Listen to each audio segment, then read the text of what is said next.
Hello. The worst part about going live. Let me see here.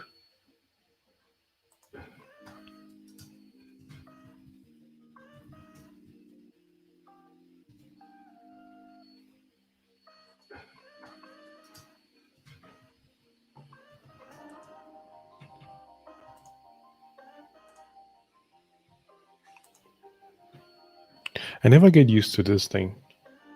Like figuring out exactly what is needed. I don't know if you can hear me. Contour. Voilà. Les contours. Des contours. Quel contour? Alex, what do you mean? Hey, I don't know if the music is too loud or low enough. I don't know if you can hear me. Let me know if you can hear me, where you're watching from, what's up. We'll just wait for a few minutes for Hakash.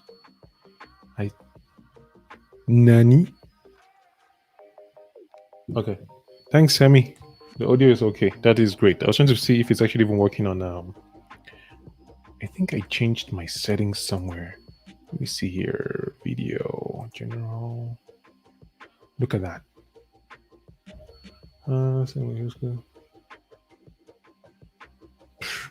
Yeah, I've been trying to figure out how to get a 1080p to work on this thing, but it's not. Okay, great. Thank you. Thank you for the feedback. I wanted to make sure that I was sounding clear enough because usually at the beginning of the stream, I start to talk slowly. And then as I get more excited, I talk, faster and louder. And then, yeah, so I wanted to make sure they were hearing me. So where are you watching from? Sammy, Xtincell, Isme. It's me. It's me? Yes. Yesterday, time you watch. Okay, you catch up tomorrow. Sammy was the first to be here. And let me know if you're watching from Facebook or from YouTube. Well, I can see the comments there. So, what are we going to be doing today? We're going to be talking about a bunch of things. And one of them is that we'll be doing this live a lot more than we used to do it. I mean, I'm sure I remember a couple of months, weeks ago, I did make the promise that we're going to do more lives, but that never happened for various reasons. In fact, this was not going to happen if I did not have to go to the hospital tomorrow. So I had to take today and tomorrow off from work. And that's the reason why we're here. Oh yeah, she's still here. This man from Kenya, and she's watching. That's awesome. So yeah, the reason why we're doing this live stream today is literally because I'm not working, and I want to do more live streams. And I thought I would just do it because I tend to just procrastinate on a lot of things, and I find that the fastest way to not give into procrastination is to do the thing, which sounds very, weird and unreasonable, given that procrastination is the thing that stops you from not doing the thing. And the only way you don't procrastinate is by doing the thing. And usually is by breaking it down to small steps. So that's what I did. I said I was going to do it tomorrow. I thought I'll figure out, the subjects I was going to talk about. And then I already have my setup. I made this setup in such a way that I will not have to move it. So I just turned it on and we're live. So this is great. And yeah, I've always wanted to talk about like trending events, things that are happening in the world, particularly in Cameroon. Honestly, it's not my jam. I don't really like it. So it's one of those that I don't know if I don't like it. All right, no problem. Completely understand if you have to retire soon. The live is going to be there. You can watch it tomorrow. I'm going to be here for some time to talk about things. Brave Traveler asked at what time it was going to start. And yeah, we've started. So you see 7 people watching. Hey, I think even if it was one person watching, it would still mean a lot to me for somebody to actually tune in and be listening to whatever it is I'm talking about. So yeah, today I want to talk about rejection. I don't know about you, but rejection is a big thing. I want to talk about rejection. I want to talk about writing. I want to talk about maybe some creativity. And if you have any other questions, you can drop them in the comment section. I'll definitely be taking a jab at those. And I also wanted to just check some trending news in maybe technology, writing world, and then, let's see how that works out. So yeah, if you have any questions, if you have anything. So first tell me, what are you up to at this time? What time is it where you're calling? So where you're calling from? And also, if you want to join in the conversation, you can do that. I'm going to put in a link here. I'm going to put a link for this, and then you should be able to join whenever you want. So let me send the invite link. The link is going to be in the comment section. Oh, wait, I can only see. Oh, no. Yeah, I changed the destination on StreamYard to point out only to YouTube, so almost all the comments I think were going on here on YouTube. Well, there were comments from me, but anyway, that worked out fine.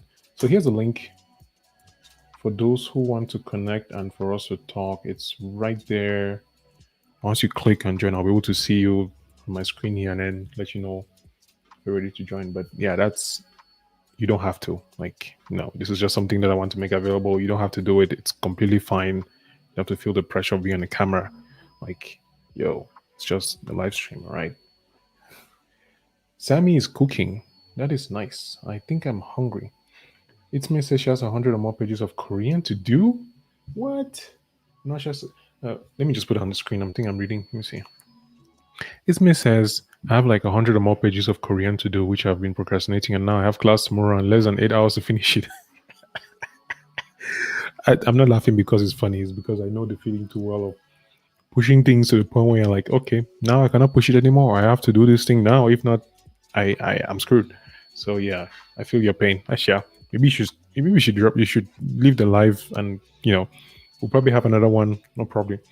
We're going to have more of this. In fact, I've been considering doing it daily, but then part of me is like, that's too much. Another part of me is like, but you don't know. You haven't tried it yet. So I'm going to give it a shot. Just tomorrow I cannot do that. Yeah, tomorrow I cannot do the stream. Or maybe I'll do it at a different time. I don't know. But yeah, I'm trying to get a time that works conveniently for me to be able to show up and do it, because I still have a day job that I'm working on. Sammy is cooking. Bon appetit. When you're eating. Now it's cooking, not the eating part. And it's 3 p.m. where Sammy is. And it's me. Sammy says courage to you. So good luck. We all wish you well. We wish you well. Oh. Yeah, Isma said she was going to retire soon anyway. So yeah. And Alex said, la prochaine fois fais tes contours, vois dans like traquage. Like, I still don't understand what he meant by this. This doesn't make sense to me for some reason. Sammy's cooking dollar. Man, is it dollar with shrimps? I know it's something that I found out in this country when I moved. I had no idea people could cook dollar with shrimp. It was one of those things, like, it was either meat or dry fish, I think. But yeah, and those people who don't know, traçage, like, bro, can you the ball? You know what? I don't care about your feelings. Okay, I see what you're meaning now. Talk about my hair. I honestly, I've been waiting for people like you to say this. This is, in fact, this whole live stream was to put a trap for you to jump in and say what you had to say. Yes. So, let me tell you something, Alex. I don't care. And that's it. End of my speech. It's a traçage. Like, bro, listen. If this is what is going to make you not want to be on the stream or think that, yeah, I'm actually getting upset right now. These are the kind of things that piss me off for some reason. Like, no. Take care of your grooming. I took a shower. I smell nice. If you cannot smell it through the screen, that's your problem, not me. All right. So yeah. By the way, traçage means, like, the hair thing is that. Yeah, that's going to be the end for me. It says elbow cough. All right, let's see here. Do you have any questions for me? I want to talk about rejection. So let's just jump right in and talk about rejection. Something interesting happened this morning, actually. I published a story. I wrote a story on what it takes to be successful, which, by the way, that was a very bad idea. I think in retrospect, I'm like, what do I know about success anyway? And so I went on Quora, answered this question. Let me see if I can actually find it and share the screen with you. I answered the question on Quora. I mean, the whole point of getting this live stream and streaming is to be able to share these things with you, right? So let me get that question real quick. Meantime, if you have any other questions, you can drop them in the thing. Oh yeah, look at that. I can do this, and I can do this or this. Yes, that works. Cool. So yeah, I did. This is my Quora. As you can see, the topics that I have here is topics that I like to pay attention to, I guess, and then other spaces. Oh, I have 2 notifications. Who notified me? Nobody cares about my feelings. Thank you. Thank you.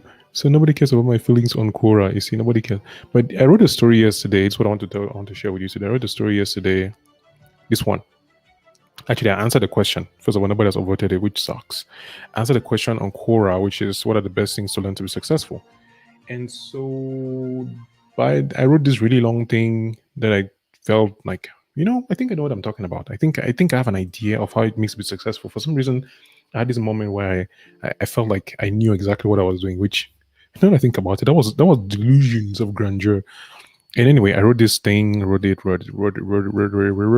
and then what I did is that I sent it to a Medium publication called the Startup, and I published a couple of stories in the Startup multiple times.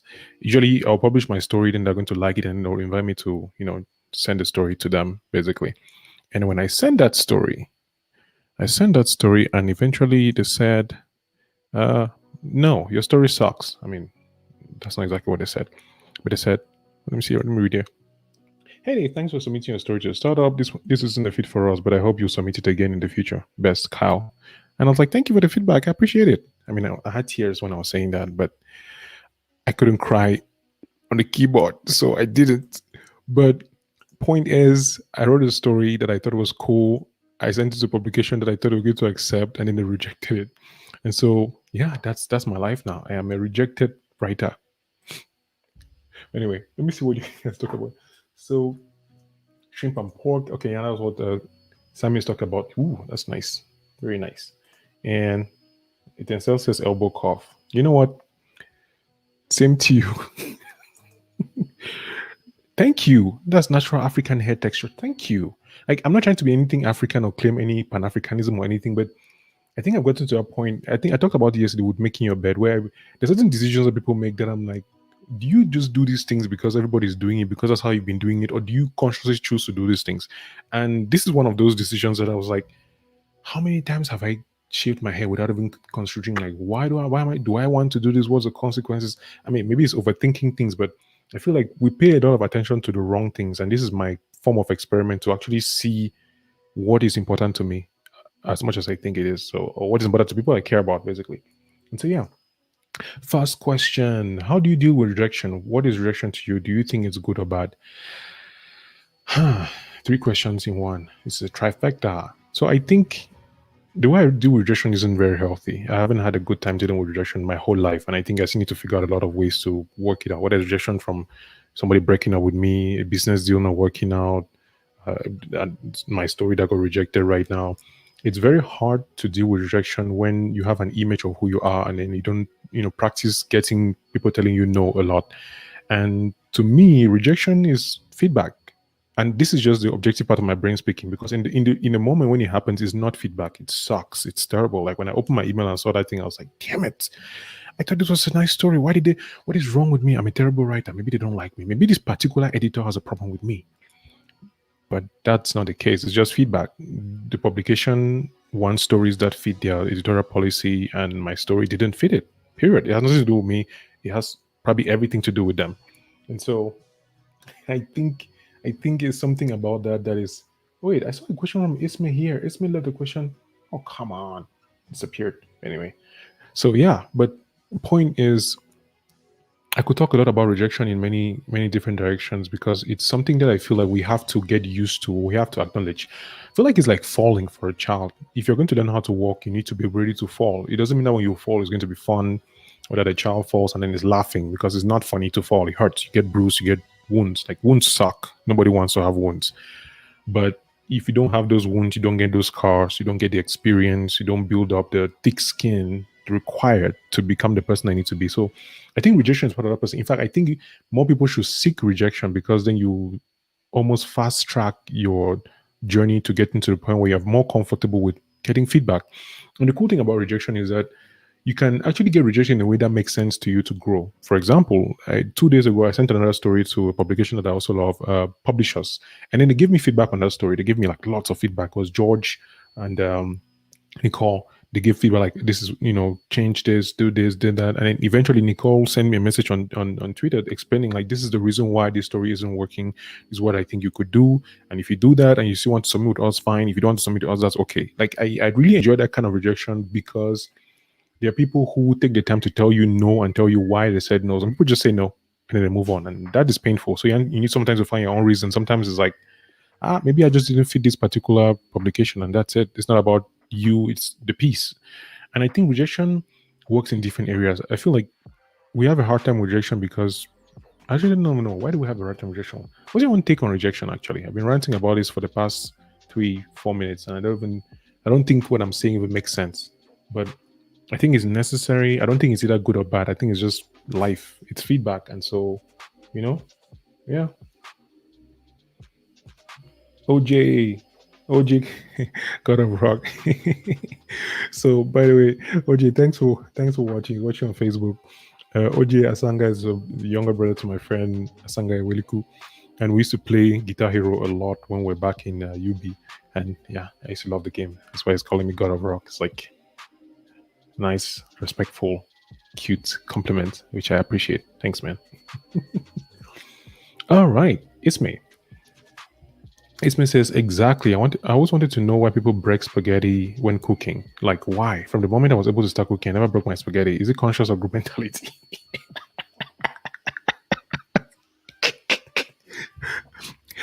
Like this is one of the last topics I was expecting to jump in this comment. This is a beautiful thing about the way human minds work.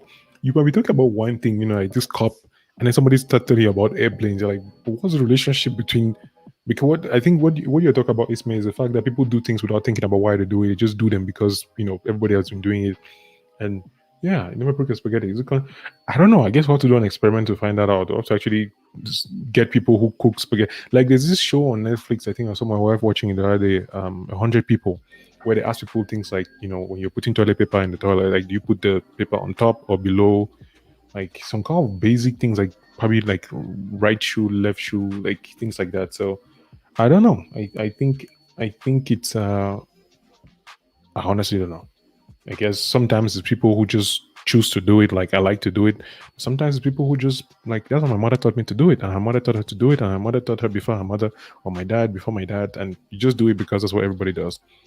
Yeah, I think there's even a story about this thing, about a recipe in the family that got so ingrained, like a third generation. It was the grandma, the mother, and then the daughter, and then they were trying to find out why they were doing something specific. And then the grandma was like, "Oh no, this thing happened. We forgot this thing, and then that's how we did it."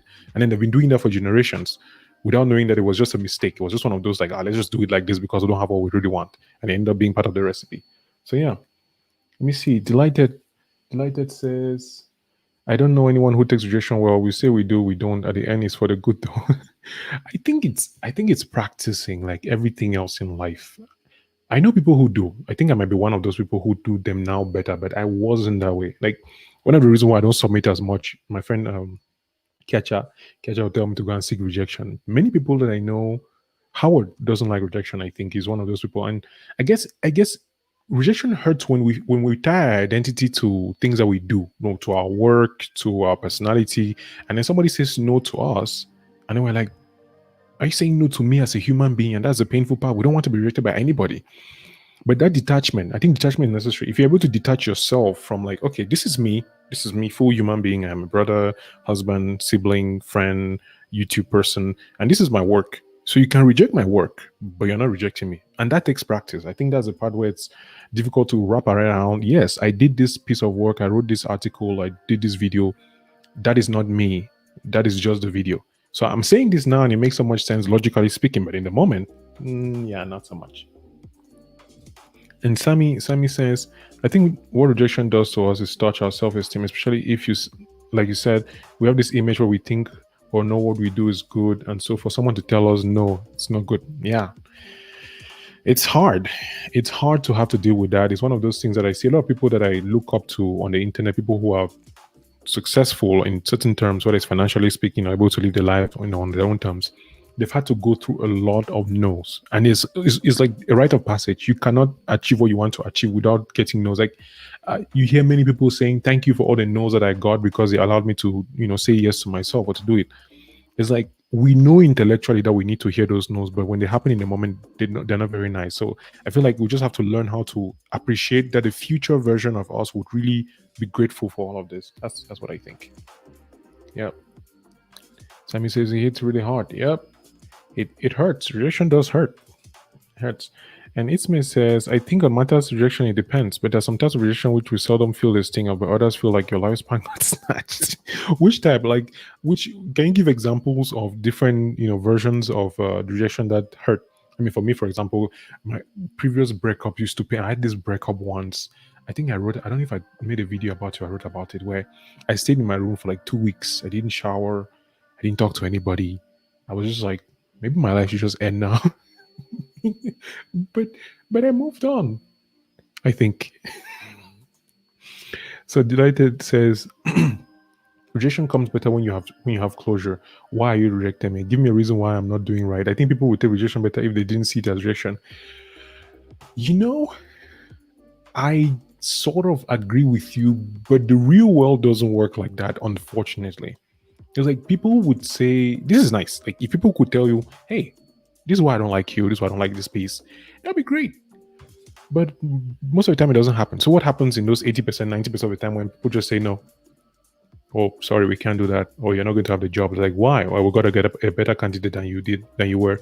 So I don't know. I think it's one of those things that we just have to accept that is part of the journey of life. And the more we accept it, that it's like the river is flowing. You can fight the current, or you can flow with it and enjoy the ride. And it might sound a little bit defeatist, but it has a lot to do with the whole idea of mental fortitude and grit. Because I think this book Grit by Angela Duckworth, where she talks about the primary characteristics of people who are successful. I like to use the word successful in quotes because success is different for different people. And one of the big characteristics that a lot of these people have is the ability to go through and keep going. Excuse me, even when things don't work out the way they were expecting. And so I think that it's a practice that has to be earned over time. Like you get hurt the first time, it burns. You practice, you go again, you try again. And the thing is, if you get burned the first time, you say no. I mean, imagine, for example, you're trying to get a girlfriend or a boyfriend, and the first person that you see that you like, the person says, no, I don't like you. You're ugly, or you're not my type. And then you stop. Like, what happens then? It means you never ever get a relationship, you never ever apply for another job, you never ever do any of that. So you just stop because one person out of 7.8 billion people said no. In the grand scheme of things, it's not a smart move, I think. They reject my work, not me. Yes, that's the difference between separating your work from yourself. All you can do is your work. You are not your work. I mean, your identity, your personality. Like I love what I write and what I do, and I like to feel like this is me, but it's not. And it's wrapping my head around that has been a challenging ride. Ismay says, personally, when I face rejection, that feels like my lifespan got snatched to sleep. Sometimes cry to my mom, or other times rant to my journal. Yeah, you need to find a way to deal with it that works for you. Sometimes some people like me, when we get rejection, we'll make YouTube videos. We come on live streams and complain about the editors and the publications. But other people, find different ways to do it. Find a different way to deal with it. I think rejection comes in different formats in different ways. There's no one way to deal with it, but there are healthier ways than others to deal with it. Yeah. It was a Medium post. Yep, it was a Medium post. I answered it on Quora and then took the post to Medium. That's what I'm doing now. I answer questions every day. I try to answer 2 questions a day. So I try to write 2 articles every single day. Something I started really doing recently. But yeah. Oh, let me just put this quote down. Yes. I'm glad you do. Somebody noticed. This is nice. I use music from MusicBed, and I love ambient, like cinematic background music. If you watch my videos, you know the kind of music that I enjoy doing, because that's usually what I have in the background when I'm studying. Oh, by the way, if you're watching this, would you be interested in me doing a study with me session video where I just put this music and then I'm writing? You're watching and just being productive. I've seen some YouTubers do a lot of that, and I don't know. I wanted to try it, but I wanted to ask first. I'll still try it anyway, but I want to find out something you're interested in. Just tune in, listen to chill pop music, and then let's write articles and let's study.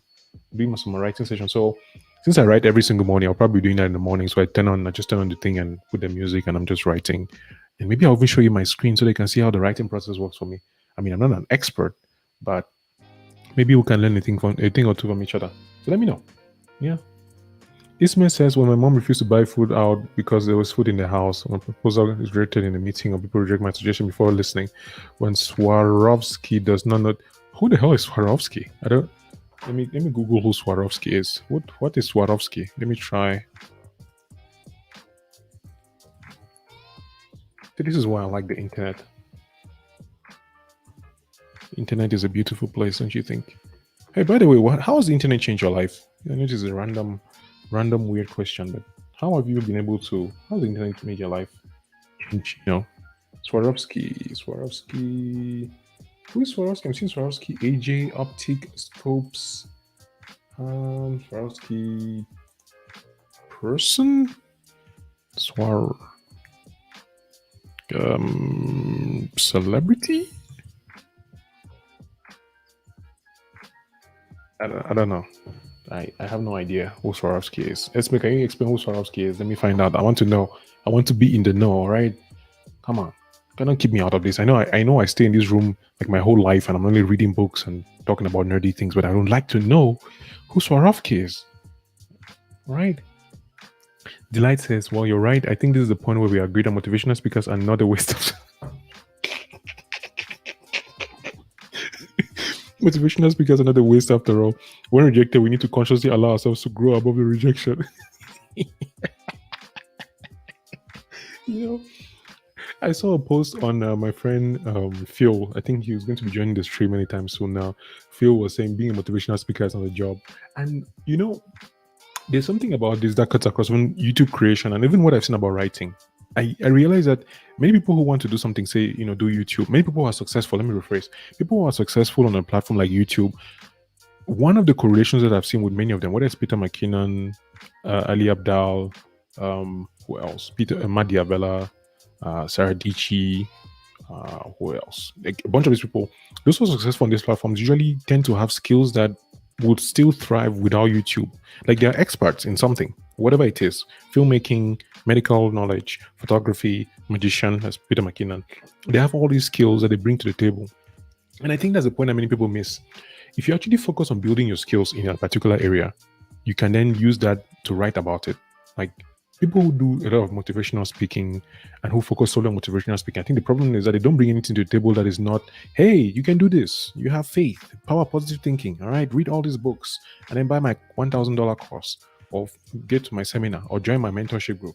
But I think many people should actually have actual skills in the real world. And then they're talking from a place of, hey, I deal with rejection. I was an architect and I wanted to start my business and it was difficult. And this is what happened. I think that is more motivational than somebody telling me, believe in yourself and have faith. And the internet is a beautiful place. Who cares? So, yeah. Oh, yeah. Delight says she loves the sound. Here, Isma says, please study with me. It's fun. I might even film my 100 pages Korean as him.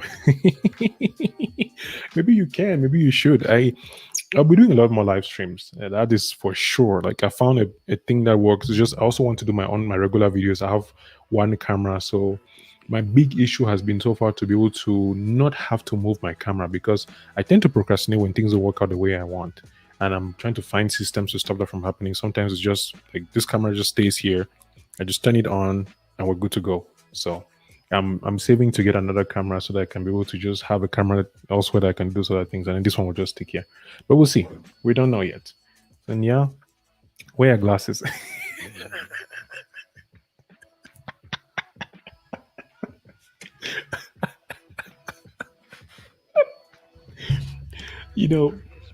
Think about my glasses that many people have not noticed. The reason why I don't wear my glasses is because these glasses actually hurt my eyes.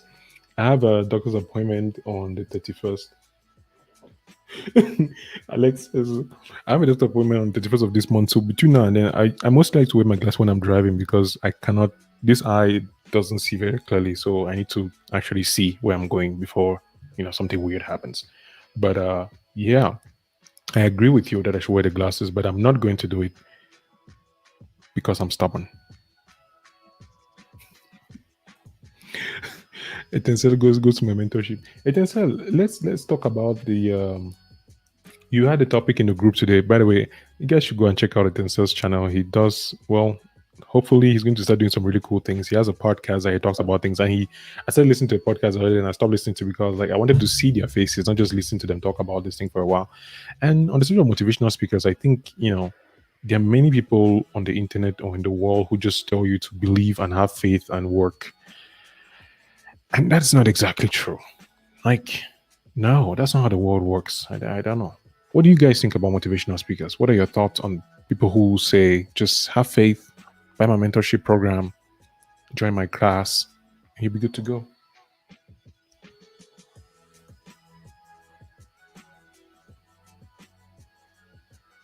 What is this?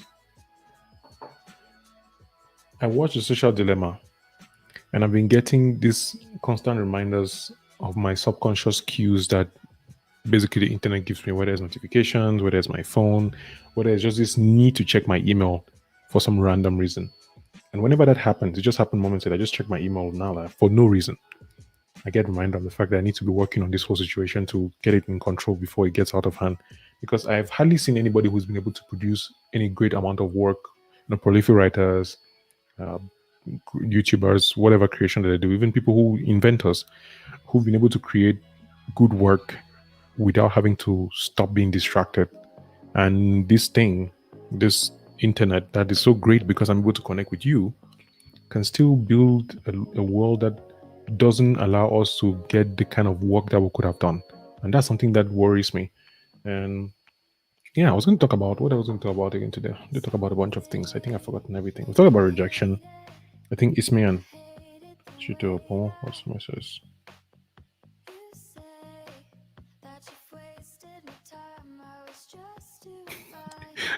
This is a message that somebody left in the group.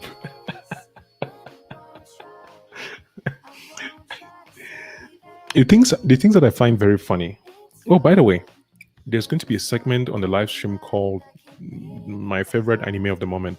And I don't know about you, but there's this show called Parasite. Let me share my screen and show you if you've watched it or not. I'm going to read in the comments in a bit. I just want to show you this Parasite that I watched, actually binge watched. I think I talked about it yesterday. Wait, the season 2? What? Okay, this is some good news. I had no idea. Season 2 is happening. Let me see. So Parasite season 2, just what? By the way, has anybody watched this show? This is a show that I've been watching. I binge watched it very recently. So Lex says don't spoil it. Okay, I would not spoil it. Fine. Why are people like this? I don't like spoilers, so when somebody tells me not to spoil something, I almost have the moral imperative to not spoil it. So if anybody has watched it, we can talk about it privately at some point. I'm going to do a stream, just talk about it. Oh no, not a Korean movie, it's the anime. This man says, I'm not a fan of those optimistic motivators who blow out the fact that the negative moments are important. Right? That's why I like Gary Vaynerchuk. I mean, with everything that people say about the hustle culture and what it means and all that, I personally have had enough time to consume Gary's content to the point where I realize, like, he's telling you that it's going to be easy. He's telling you it's going to be possible. And sometimes he also tells you, like, this is going to be difficult, but this is the mindset that you have to carry. For example, don't care what people think. Do the hard things. Get a job that you don't want. Don't try to be fancy.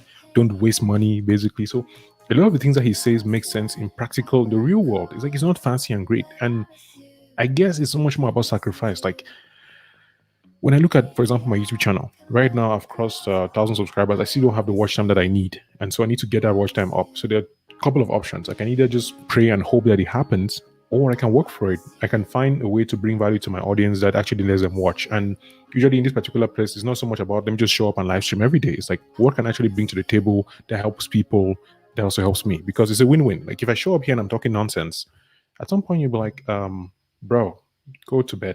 So yeah, I think people need to realize things are difficult. It's not just that easy. It's possible. That's the part that I just hold on to. Like it's very possible. You can make a living as a writer. You can make a living as a YouTuber. You can make a living as a content creator. You can make a living with anything that you're skilled at. It's possible, but it's going to take a lot of work. And then luck. But the way you put luck on your side is by increasing your chances, statistics. Like increase your odds by playing more, basically. And yeah. Oh, she says she's not a fan. Delight says I don't listen to motivational speakers. I beg. They're totally not helpful to me and their advice are not practical to me. I don't know how to eat your own. I would not even call someone like Gary Vee a motivational speaker because he doesn't exactly speak to motivate people. He talks about business, social media, marketing, the age of the internet, and things like that. And he talks to people like, he talks like this uncle, this harsh uncle who just shows up on Christmas Day to tell you about all your past sins and why you should fix your life. But yeah. Yep. Isme says don't spoil it. I'm not spoiling it. Fine. What am I going to talk about then? What anime do you watch? Let me know what you've watched, so maybe I can spoil that instead. I haven't watched it at all. I thought you meant a Korean movie. Nope, I haven't watched a Korean movie. And but I'll definitely look into it. Parasite anime. Yes, please look into it. For those who haven't, I think I'll give you a synopsis. Yes, since you haven't watched it. Season 2, this is May 20th. What did you say? Maximum Season 2 release. Premiered October 9th. What? 2014? Wow, I had no idea. This is interesting. I didn't know that this had been around for this long. But yeah, it was premiered 2014, and I watched it in 2 days. Really liked it. Madhouse. You know what? I give up. I'm wearing my glasses. Delight. Are you happy now? But yeah. Netflix show anime doesn't work commercially on platform. Blah blah blah blah blah blah blah blah blah. You know what? Dubs Parasite are available on. But when is season 2 coming out? Season 2 was supposed to be released when? I don't know. Like, I don't know how people write these articles that don't make sense to me. I can't read. They're like, oh yeah, this is basically the impulse. So there's this parasite that just comes out of nowhere and takes over people's bodies, essentially. It's like from an alien world, alien planet, something. And for our main character, the parasite tries to do that and fails. And then they end up in this agreement of, all right, we're going to have to live in the same body, and this is what it's going to look like. So the whole journey is about this one high school. It's always a high school kid, isn't it? High school kid who's trying to figure out he's going through his own relationship issues, parental issues, and yeah, a lot of terrible things happen. I think it's a pretty sad show in many respects, and it's also a pretty interesting one. And for some reason, I don't know how to binge watch shows. So when I find a show that I can binge watch, I get so happy. Like almost, I don't know. Tell me, do you often binge watch shows? Do you just watch one and then you're done, or do you stay for hours? Because for me, what usually happens is that when I find a show that I like, that I really like, I'll watch for like 2-3 episodes at the most, and I cannot continue. Like my brain is frozen. I need to leave and come back. Like I just need to get out of that space, whether it's physically, mentally. I need to check out and then come back. And so, yeah, I've been able to do that for some shows. But with Parasite, this happened with Parasite. It happened with this other show on Netflix, Seven Deadly Sins. It happened with, what else was that? The Flash. That's the way I watch The Flash most days. I just power through it all. But yeah.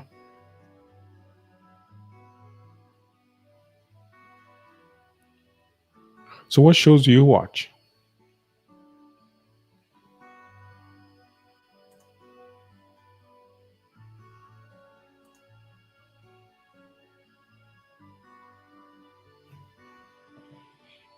If you've ever done a live stream, one of two things are going to happen. One, your throat is going to get really dry. And then two, in between the stream, you're going to wonder, was this a good idea? Because that's how it happens.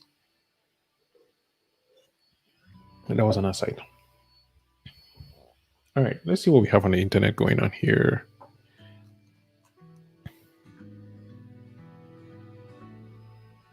Ooh, Kdrama, Korean drama. I started watching this show. I never shared this experience when I moved to the US. When I moved 2 years ago and I found Netflix, I was so excited. Like I didn't have work permit. I was basically I just had to stay at home. I couldn't drive. I couldn't do anything. And there was this show. I don't know if you can remember it or anybody can. This lady, apparently she had powers, and then there was this murderer. I started watching that show and I was like, oh, that's pretty cool. But the one Korean show that I've binge watched recently is called Kingdom. Let me see if I can find it. Maybe you would know it. Maybe you would not. Kingdom. I thought Kingdom was really great. It was on Netflix, and I don't know how yeah. I think it's South Korean. Kingdom. Wait, what? No. Kingdom. Korean. Yes, this is it. It. Yep, this one. No pictures? Come on, guys. Give me some pictures, man. Images. Don't know. And now I'm going to get copyright strike because of YouTube. No, I am not letting myself fall into this trap, you YouTuber. I said images, they give me pictures. Why is the internet doing this? Anyway, Sha. Well, this is it. This is the show that I watched, and yeah, I liked it. I enjoyed it. I think I watched the first 2 seasons in one go. I just went through all of it. It was a really interesting premise. And then for some reason, this is something today you might not know. I actually do like, I don't even know if I like it. It's just the idea of the zombie apocalypse. I find it quite interesting. There's this movie, Train to Busan. It's another Korean movie. Let me see if I can find it. Train to Busan. That I enjoyed. I watched the first one a long time ago. The second part came out this year and I watched it as well. And I liked it. Like, I did. I really did. Delight says, I definitely stay for hours if I really like the show because if I don't finish it, my brain can't focus on anything. Yeah. I think I can easily switch focus to something else, especially when I find a good reason to. For example, if I have to write and I have to publish a story today, it doesn't matter what I'm watching or doing or who I'm talking to, I'll find a way to be like, hey, I need this 2-hour block to get this thing done. Because if I don't do the thing that I promised myself to do, it's like I'm chipping away at my personal self-image, and it's too painful for me to disappoint myself. Like, I punish myself actually way more than people even punish me. Like, if I disappoint you, if I said I was going to do something and I don't do it, you might be sitting there thinking, oh, Kamga has forgotten. I don't forget. Like, it will play my mind about the things that I said, what I promised, and all those things for years until I finally do it somehow or make it up to you. So, yeah, I tend to switch that. You've kept on your list. Okay, cool. You should watch it. I think it's pretty nice. I liked it. Watch Kingdom. Why are you making a sad face? Was it so scary? Was it so painful? Like, why? Let me see here. So, Goblin is also good. What is Goblin? Let me check. Goblin. I might not watch it. This is the funny thing about movies and show recommendations. If you recommend to me a show, like an individual, you tell me, hey, watch this thing, I'm not going to watch it. For some reason, I will not watch it because movies are the least of my priority. Movies, TV shows is one of those things that I do because I'm trying to escape. I'm trying to figure out, like, hey, what is there that is interesting today? Oh, it looks like it's romance. I don't see any horror there. I don't know. Is it? Looks like it is. We'll see. On verá. Yeah. Delight says, it happens with novels and nice books too. When I'm reading a really good book, I won't focus on any other things till I finish it. I'll be writing exams the next day, but we'll still finish the book first. This happened to me with Harry Potter and the Half-Blood Prince 2006 when I was sitting in the dorm room by myself in the night using a torch because there were no lights. It was lights out. And I was reading Harry Potter and crying when Dumbledore died. I was like, I was bawling my eyes out. Like, it's one of those things, like, I think if I wasn't going to write or love books, there's just so many signs in my life, independent of other people noticing it, that I like stories. Like, it's just one of those things, like, I cannot pretend that I want to choose a different career path. Like, I don't know, maybe I'll use all these things in different way because people can easily, you can take a skill in somewhere and move to a different direction. But yeah, I feel you, Delight. Like, I know what it's like to find something that is so gripping, it's so well written that you cannot walk away from. Yeah. Sammy says, Kdrama is my life. I've even started learning too. Really? Wow. Yeah. So you and Ismi should link up or something. I think I know Masi is a YouTuber, a Cameroonian YouTuber who does reviews of Korean drama. I think Wally, Masi, I can't even know the other name, but yeah, I think I've seen some videos where she does that. So, yep. Keep confusing Kingdom and Monarch. Monarch. What is Monarch? Let me see what I can find. Monarch somewhere. Monarch. The Google results are this is proof of the social dilemma. Google is really telling me is what you're looking for. Like, I've been searching for Kdrama and then the first result is Kdrama. That's it. I don't think I like love stories. There, I said it. I don't think I like love stories when it comes to these Korean dramas. Probably in general. I had a phase where I enjoyed love stories and I loved romantic movies, but I think I grew out of the phase. Or maybe I've just seen so many of them that I can almost predict what's going to happen almost all the time. And yeah, I'm not interested anymore. Kingdom is a good pandemic watch. Yes, it is. 1 second here. Let me get this.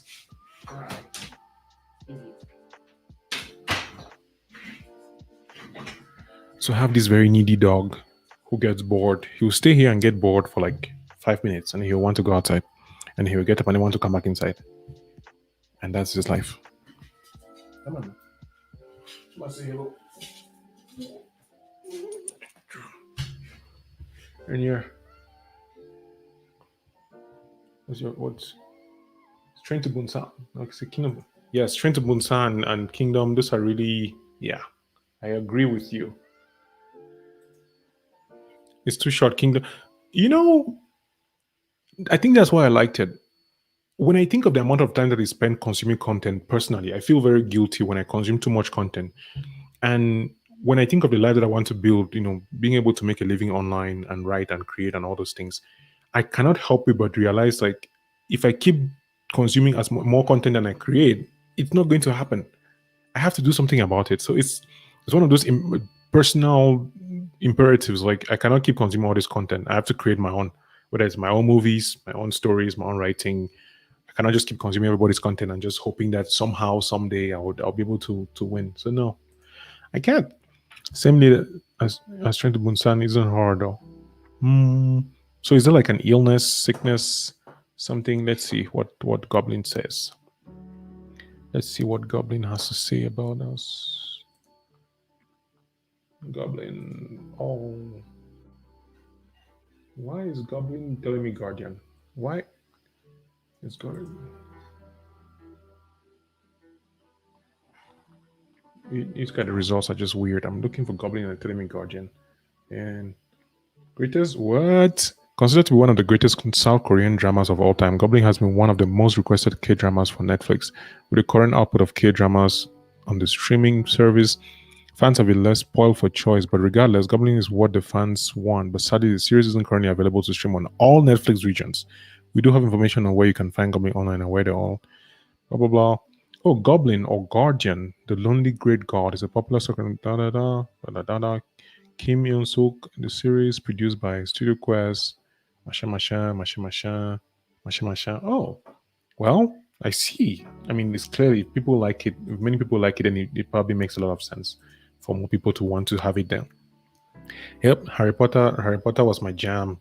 The last one I did, unfortunately I didn't read the Deathly Hallows. It's the only one I just watched the movie. I think I grew out of it before the books came out, before I could have access to the books, because at the time it was one of those books that one person would have, and then there'll be a long list of people reading. Like you read the book, finish, and pass to this person, pass to the next person, and then the next person before it gets to you. So by the time I left high school, nobody had the books anymore around, so I couldn't get it.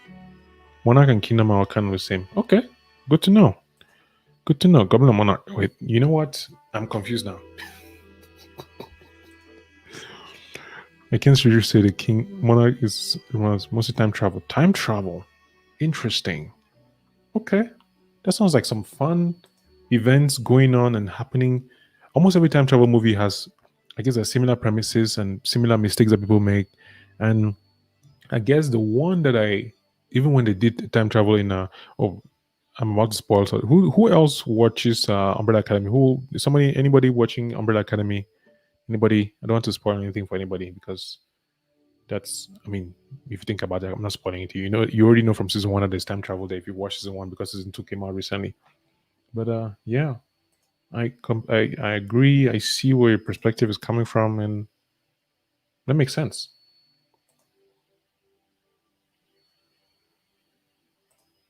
You can listen to King most time travel, and that's the name to Guardian, the lonely god thingy.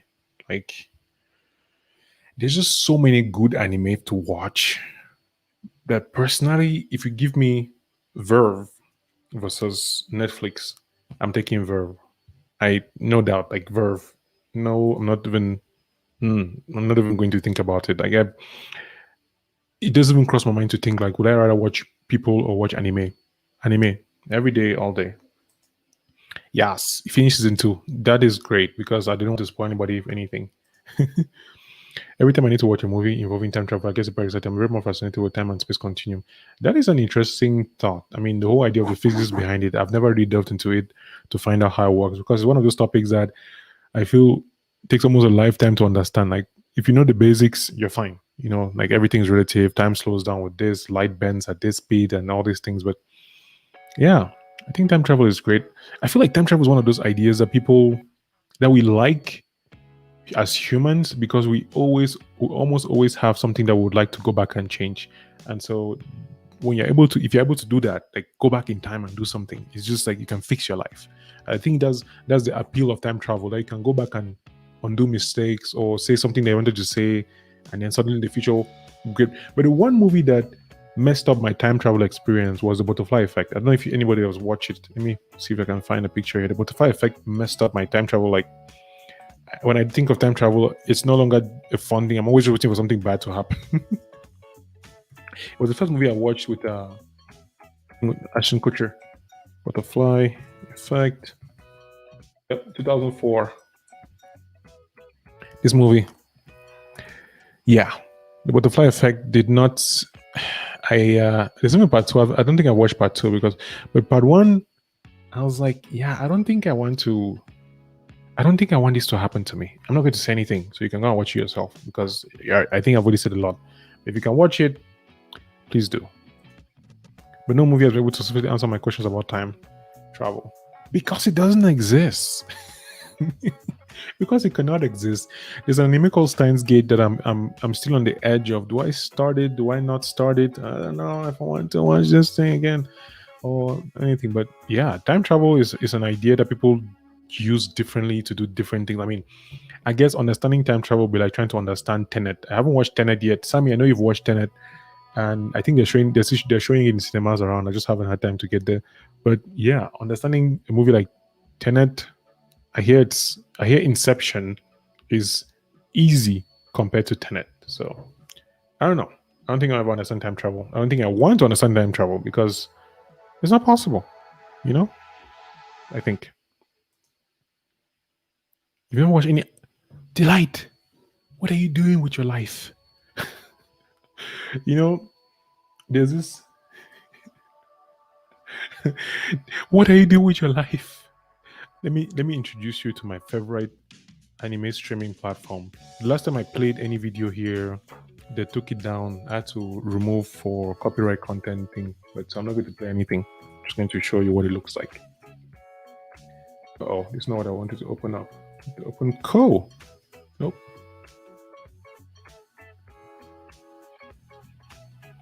So this is what Verve looks like. Verve is home to Crunchyroll, which has like the most epic, I guess, collection of anime, and there's whole politics behind the mechanism, the marketing of these people, about how they buy these licenses and the creators of the shows don't get as much money. Like there are people who just don't want to use this platform because of that. Like, you know, be with some people who don't want to use Amazon Prime because of the workers and things like that. I haven't yet already understood the politics behind it, but I know that there are many people who don't like to use Crunchyroll and Verve because apparently they buy these licenses and they don't pay royalties well or something. I don't know. I'm not an anime creator, so I have no idea. But yeah, on Verve you have all these shows. Like, so what I'm currently watching right now. I don't. I think I showed this thing. Sammy, you probably remember. I was watching Feast of the North Star. That is me, and this is Feast of the Blue Sky with Genesis. It's like Feast of the North Star, but yeah. And this is Attack on Titans. I think my cousin is watching this. I started watching this show and hated it for some reason. But this is my watch list is down here.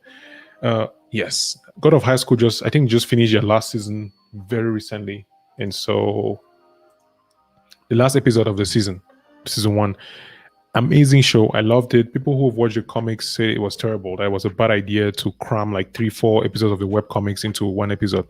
But I like the fight scenes. I don't know. I guess I like fights. And then this is My Hero Academia, Delight, watch My Hero Academia.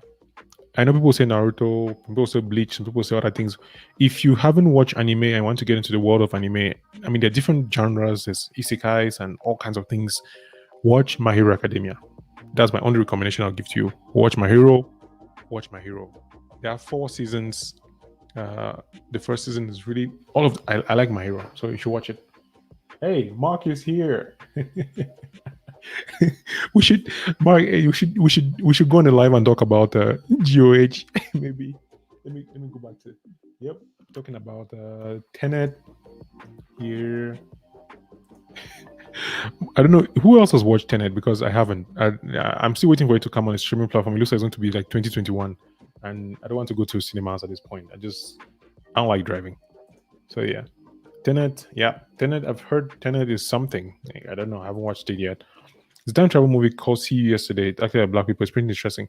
I think it was produced by I saw that thing on Netflix. These young kids, a boy and a girl. Her brother got shot, and then she decided to build a time machine to go back and stop him from getting shot. I think that's the premise. And I know this. It was a popular director. I can't forget his name. Spike Lee. Yeah, I think it's produced and directed by Spike Lee, if I'm not wrong. And Sammy says that movie confused the hell out of me. Tenet, right? That's what I heard. I heard Tenet is something. Oh, by the way, if you haven't yet, can you please like this video if you're watching it and then maybe share? Yes? Thank you. Just smash that like button. Let's see. I'm still finding my own version of that because I've seen all kinds of versions. Hit that like button, punch the, suck the like button. Yeah. And Mark says, hey, guys, my bro Mark is in the building. That was my lazy attempt at being a DJ, which you shouldn't try at home. Not good. Yo. Thanks, bro. Thank you. Peace to you too, brother. Good to be here. Yes, Ken le Suivant. That's how we call it in French, because when we're back in Cameroon, there was no cable. Internet was probably very expensive. We didn't have a computer. That was like 2000, before the 2000s, I guess. No, the whole of 2000s, up to 2012 when I graduated and went to college. But yeah, it's we had manga, which showed Dragon Ball Z, Sailor Moon. I loved Sailor Moon when I was a kid. Chevalier Zodiac, Sensei, for those who know. Yeah, it was something, and it was all in French. So, for example, when I watch Dragon Ball Z now or Dragon Ball Super or anything, and it's in Japanese subtitles, English, my brain cannot comprehend. Like I was for many years, I just had to watch them in French to the point where now, yeah, it doesn't make sense to me to watch them, and it sucks because I like to watch them in original subtitles. Dude, maybe we should. I'm going to put the link again for those who want to join. Like, this is real. If you want to join this conversation, Mark, maybe we're going to join the conversation. I don't know. We'll see if we can do that. Yep. So there's a link. I'm adding the link now. If you want to join the conversation and talk about whatever you want to talk about, I think we can talk about GOH. I saw this video with what's his name? Sylvanis. Sylvanis did a video where I think it was a part 2 of GOH or something. And I'll find the video and share with you guys anyway. Let's see here. Can I see? You haven't seen what? You haven't seen it? What haven't you seen? Feast of the North Star? Because that's what Sammy, when she said Ken le Suivant, that's what we call it in French. So it's actually Feast of the North Star. It's let me show you what it looks like. It's right here. Now this is my hero. My watch list. This is Feast of the North Star. Yeah. There's I think 9 episodes. I'm still on season 2. I've been watching. Jesus Christ. It's like 60 episodes per season. What? 60? Yeah. 57 episodes per season. So yeah, I've been watching it for a bit now, and I stopped. I used to watch it a lot, and then I just stopped. But it's one of those you know what's going to happen. You just watch it because it's fun. For me anyway. Haven't seen it. Chloroform, the like button. Punch the like button. Chloroform the like button. Hit that like button. Thank you, Brave Traveler. Like my choices, like the old shows or the shows that I'm having, the ones in Verve. Thank you. I really appreciate that. I feel like there's so much to learn in the world, and I'll probably never learn anything, but it's just fun to find out these new things about myself and about the world, and just, enjoy the process and see what happens. My brain can't comprehend French is the way.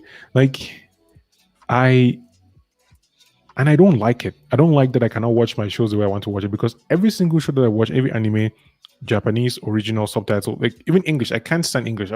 Mark was watching GOH and streaming the other day in a Discord group. If you haven't joined the group and you're a gamer person who likes video games and anime, you should join. And it was in English. And I was like, bro, why is this in English? So Sinbad. Huh, what is Sinbad? Let me see if I can find Sinbad if it's here on Verve, which I'm probably not going to start because I already have so many things that I'm starting at the same time. Big Bad Sinbad, Verve, all series, movies, episodes. Yeah, looks like probably not on Verve. Might have to look for it somewhere else.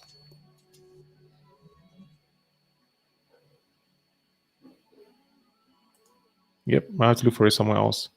Oh, Xtincell is here. Let me get him in. Let me see here. All right, Xtincell, I don't know if you're listening. I can't see your face. Are you just the audio? All right, cool. Let's do this, man. Oh, are you still setting up? I think your audio is muted right now. So let's see. Let me know when you're ready. So, guys, my buddy Xtincell is going to join. He's a graphic designer. He is a creative, a photographer, a bunch of things. I wish you could create more. Like that's my biggest problem with Xtincell, Alexandre. I wish you could just create more. So let me add him to the stream. Let's see how it goes. And right now,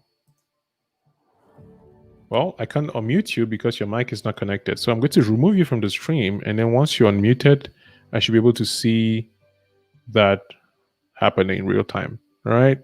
So it is not if you're watching, but I'm going to remove you from the stream. And once you set it up, we'll be able to get going.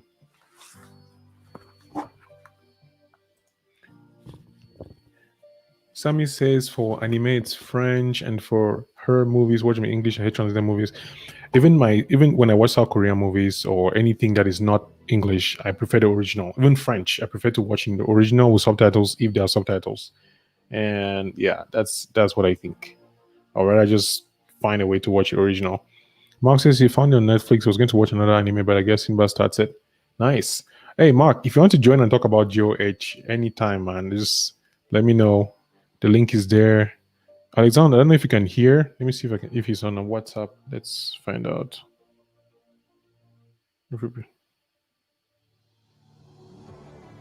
Guess people put now here. This guy is talking about my haircut. You know what? I don't care. Yeah, let's see. Anime isn't just the same in English. Yes, 100%. It's not. It's not the same. Yeah. It takes too many liberties with dialogue, right? And there is something about hearing the actual moves. Like when I watched GOH in English, am I losing my voice in real time? When I watched GOH, all right, this is weird. Commercial break. When I watched GOH in English and they were, doing their moves like torches, stands, I was like, that doesn't sound right. Like, no, I want to hear the real thing, not the fake thing,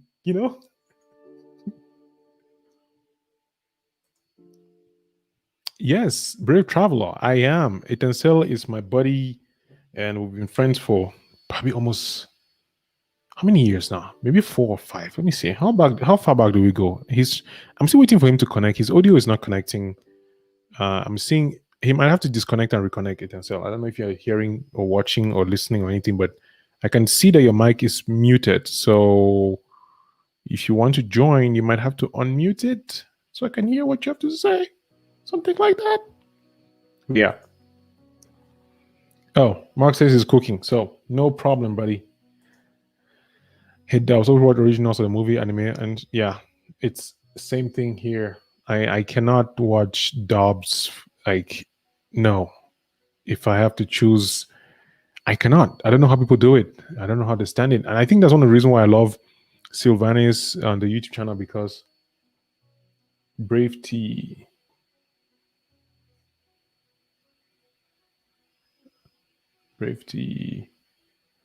Okay. Watch dub multitasking though. I don't watch it. I would not watch it, even if I was solo tasking. I would not watch it. So Alex, I don't know if you're listening. I don't think he is listening. I'm seeing him present in the stream. Timothée Atuba.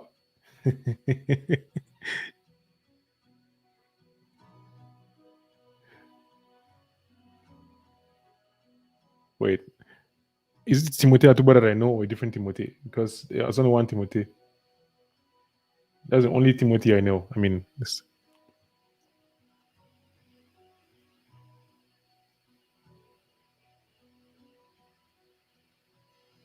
yeah, that was the plan. I'm trying to figure out. Oh, this is nice.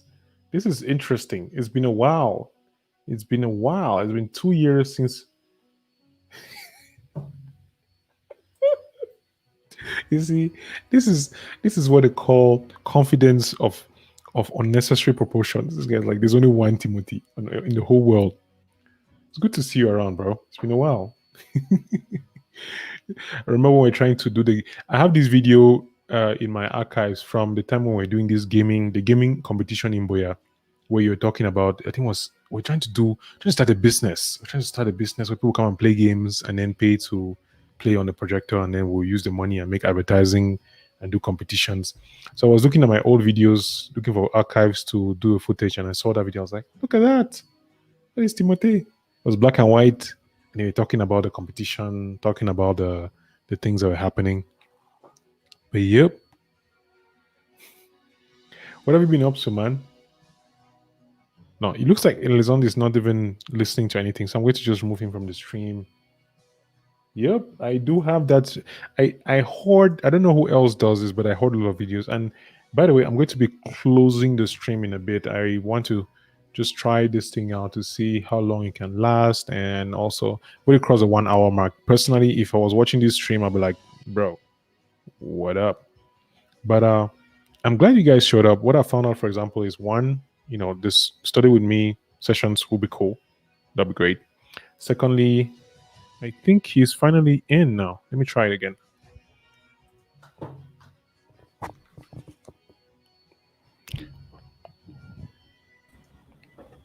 Alexandre, can you hear me? Yeah, I hear you. Sorry for my background. It's just an app that I downloaded some weeks ago. Okay. Because I don't have a webcam in my computer, my desktop PC. That makes sense. Yep. I completely understand, bro. But thanks for joining the stream, man. And for those who are watching, we can switch between English and French. I completely don't mind. I know people will be like, what's happening here? But yeah, I'll try my best. Okay, cool. So let's talk about the motivational speaker thing. Or what do you want to talk about? Par où vais-je commencer? So for those who don't know, Xtincell has this war. This Alexandre who is right now, he has this war where he's waging against people who say, entrepreneurs and motivational speakers who basically tell you, just go do it, work harder, it's going to happen. Follow your dream. If you don't love your work, quit it. Yeah. Why? No, don't do that. So yeah, he's talking about that, and my issue that I've always had with Xtincell is that he's not creating as much as I think that he should be creating, which of course he has like a full-time day job. He does photography, graphic designer, running a business. So there's a lot of things happening. Like I cannot even begin to understand what you're doing on a regular basis. But so what's your take on this whole situation? Let me hear you. Let me hear you out. I complain that people don't understand something. We are not the same en face de toutes les opportunités. Okay. So we basically are not equal. And the context means. So we just need to take the importance of the society, the meaning of the context before taking to granted the advice we take. Yeah. So if I understand correctly, is we are missing the context of the people who we are giving advice to. And I say we, I don't mean like me. It's not like the entrepreneurs and the motivational speakers who are telling people to, hey, you have to work harder and you have to do this thing. And what you're saying, the context is missing. And my rebuttal, like what I don't agree with entirely, is like, for me, it doesn't matter. Like, here's my perspective. If you're going to create a business or build a company or whatever it is, be a writer, online, graphic designer, whatever, it's your job to take into consideration your context. Like, people will show up and give you advice and tell you how to do things and how to do that and work harder and motivate yourself, wake up early, drink chai, coffee, latte 6 times a day. But if you don't know yourself what your context is, then who are you to blame? The person who is speaking or the person who is taking the bad advice? The person who is taking the bad advice, obviously. The Cameroonian has a salary of 200, 200 per month. It's 10 times less than the European or American average. We can't just take advice of another context like that. But what is the advice that you're bringing to the table? Because it feels like this conversation is so much more about, okay, that is not working, this is not working. But I'm not hearing from you saying, okay, this is what is working, this is what you should do. Because all you're saying is, you're wrong, you're wrong, you're wrong. But what are you saying? How do you fix this? What do you tell people in your context? Like, what do you do yourself? Je vais partir en français, tu vas traduire un peu avec. Okay, no problem. Avec Guigno. Ce que je conseille, c'est d'accepter que le contexte est limitant et d'aller vers un plan de carrière qui soit adapté à son contexte ou de planifier un plan de carrière qui permette de changer de contexte. Okay, so adapt to the context, adjust your career plan to fit the context, or plan such that you can be able to switch to the right context. And in this case, do you mean like leaving the country? Yes, basically. So you're telling everybody to leave the country, basically. Like if you're not able to build a career online in Cameroon because the internet sucks and you don't have the resources, you should go. Is that what you're saying? Oui, clairement. En fait, il y a des choses qu'on ne peut pas faire dans son pays parce que c'est trop compliqué. Je prends le cas de la photographie. Acheter du matériel, il faut l'importer.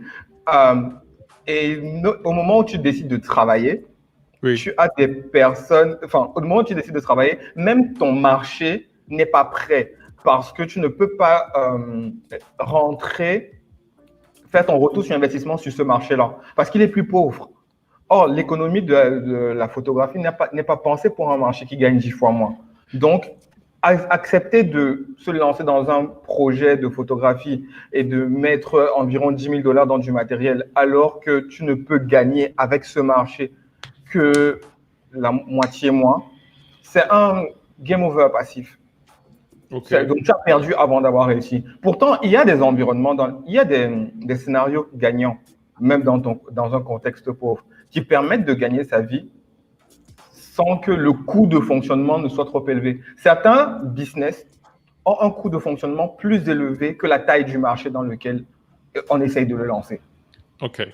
So, just to summarize a little bit, I hear what you're saying about the issues. Like there are certain areas, for example, photography, that require massive investment in capital to get equipment.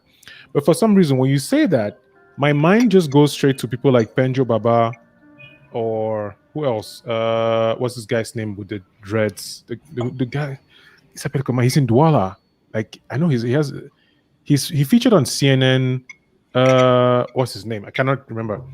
But I'm hearing the issues, and Mutombodaily also says something. I don't know if you can see the screen. She says also the market in Cameroon does not match the market in the Occidental world. It's not just about lack of resources, and that is. It's difficult for me to talk about this thing because I'm in the US. So I cannot even say like, oh, this is what I've done, this is what I've seen. But I would like people like William Tackle, for example, if I had someone like William Tackle to talk about this, to actually get his perspective from the point of view of a professional graphic designer working in these companies, actually doing the work. People like Bine who are actually doing the work. Like there's so many things that I feel that only people who have experienced it themselves can speak with authority. What we're doing now is basically complaining about it. And the reason why I don't even feel like my complaints are valid is because I don't have anything at stake. I'm here, I'm doing all this thing. I can afford to go live for 1 hour and I'm basically paying the same amount every single month for the internet. So I get it. Like, je comprends. C'est pas facile. Y a pas de ressources et tout. But what do you do now? Like, okay, this is our context. So what? Do you now give up being a photographer? Do you give up being a YouTuber? Do you give up being that? Because I know I not give up being a photographer. So I just assume that I can living by being a photographer. I do some job around.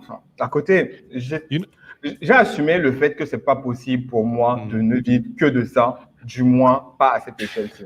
Comme je l'ai dit, la deuxième solution, c'est d'évoluer dans un autre contexte. Autre contexte, ça ne veut pas forcément dire voyager, même si c'est ce que je sous-entends. Ça veut aussi dire travailler avec un marché qui a un meilleur revenu tout en restant sur place. Ok. Ça, c'est une conversation qu'on va avoir plus longtemps, et surtout avec les personnes qui sont sur sur le terrain, because I don't feel like I have enough information to even talk about it. Like I know that I don't know what is going on. I have no clue whatsoever. But my feelings is a mentality of voilà les problèmes, voilà les problèmes, voilà les problèmes. Ok, on fait comment alors? Voilà les problèmes. So yeah, we'll talk about it more. And thank you so much for dropping by. Yeah. On peut faire un truc. La Okay. plupart du temps, les jeunes écoutent le speak, se lancent dans l'entrepreneuriat, même si ce n'est pas forcément la situation adéquate. Mon conseil que je donne actuellement à toutes les personnes qui me disent « Est-ce que je peux faire de la photo? Est-ce que je peux faire du design ?» c'est aller en agence. Mine de rien, ça recrute. Ça paye mal, mais ça apprend le métier. Beaucoup se lancent et font une belle traversée du désert parce qu'ils n'ont pas compris le métier et ça leur coûte d'apprendre pendant qu'ils échouent. Ils pénalisent le marché et le marché a du mal. Pourtant, il n'y a pas un manque de travail. C'est que beaucoup de personnes ont l'impression qu'il n'y a pas de travail sur les choses dans lesquelles ils veulent être. Et oublient que travailler déjà en soi apporte de l'expérience. Ce que je fais ou ce que j'encourage à faire aujourd'hui, c'est de prendre des stages, et comme je contacte de pas mal de personnes qui recrutent, dès que j'ai quelqu'un, je transfère. Ok. À ma petite échelle. Tu sais quoi? On va en discuter en détail avec des personnes que je pense peuvent donner des points de vue que je n'ai pas. Like, there are people that I will try to reach out to William Tako to talk about it. Because I feel like it's one of those conversations that somebody like him who actually is working and has seen people, probably knows a lot of professionals, can speak with more authority. Like, I cannot. So thank you so much for coming in. I really appreciate it. And I think we'll do more of this. I want to get on Mark to probably talk about GOH. I don't know if... yeah, Mark, see, Mark was just saying that right now. Let me add Mark to the conversation. Mark says, yeah. Hello, Mark. Welcome to the stream. Hello. How you doing? Good, Hello, good. Mark. What's up? I've been listening to your conversation, wanting to jump in so badly because I have so much to say on this subject, and I think a lot of people in a lot of good places have a lot to say about this subject because it's very hard. There's a switch that has to flip, and you know what? There's a lot of people who come from situations where you don't have a dime to your name. You may only have a phone. Let's put it this way. When I started streaming, I had a laptop, a GoPro, and a TV. And some people don't even have that. But I couldn't stream. The laptop wasn't powerful enough. You know, I didn't have good enough internet. But I to find little solutions to those things, if you want to do it badly enough, you find those solutions. And I don't mean to belittle anyone's struggle at all in any way, shape, or form. But one day, your desire has to overpower the problems that get in your way. I mean, you can say this is wrong, this is wrong, this is wrong, this is wrong, and this is wrong. But are you going to let those things that are wrong stop you from doing what you want to do? One day the switch has to flip and you have to say, okay, what problems can I realistically solve? And the ones that I can't solve, what steps do I need to take to get closer to solving those problems? You know, it's so hard, and I don't want to belittle anyone's struggle at all. People deal with different things, but I can tell you one thing: problems are never ever going to go away. You're only going to have a different set of problems. That's it. Yeah. We have Mutombo. Mutombo says, you don't give up, you adapt. For example, as a content creator, the idea of affiliate links is a major source of income. It's a major source of income for creators out of Africa. But how many people in Africa shop online? I actually have an immediate rebuttal to this. When you're on the internet, it doesn't matter where you are. I feel like people like Displore, for example, could actually put affiliate links to, I don't know, B&H, and people who are watching the content from wherever they are in the world can make the purchases. So it's one of those things that I can say now, and it's like, well, you haven't tried it, you don't know what you're talking about because I am here, but I know it's possible. And let's take the internet for what it is. The internet is not subject to where you're at. It has nothing to do with where you're at, because that's the point of the internet. It connects you to the rest of the world. And maybe the markets are smaller and maybe opportunities are lower locally, but the point of the internet is that you can broadcast that anywhere you want for opportunity elsewhere. I think what Mutombo just said ties to what you were saying, Alexandre, but you have to find a different way to make it. You can't copy and paste all the advice you get. That's exactly what you were saying, Alexandre, right? adapt the advice. Yes, you can't just copy and paste all the advice. Make it make sense for your situation. I think that's where people fail to use their imagination, their creativity to solve problems that work for them. It's like, oh man, woe is me, life sucks. Like I've said the same things. I've made the same excuses. When I was in 2012, when I started writing on my blog, and my parents were like, yo, you should focus on your school. You can't be blogging and going to school. That doesn't make sense. And when I look back to this, I'm like, if only I had known, I should have blogged even more at the time, because I had time. They were paying my rent. I was carefree. I wasn't married. Like I didn't have any responsibilities. But no, what did I do? I was like, yeah, sure. And then I was struggling between blogging and going to school and feeling guilty and all this mental strain. And my sister likes photography. And the other day I was talking with her, I was like, just use your phone, take some cool pictures. It's not about the gear.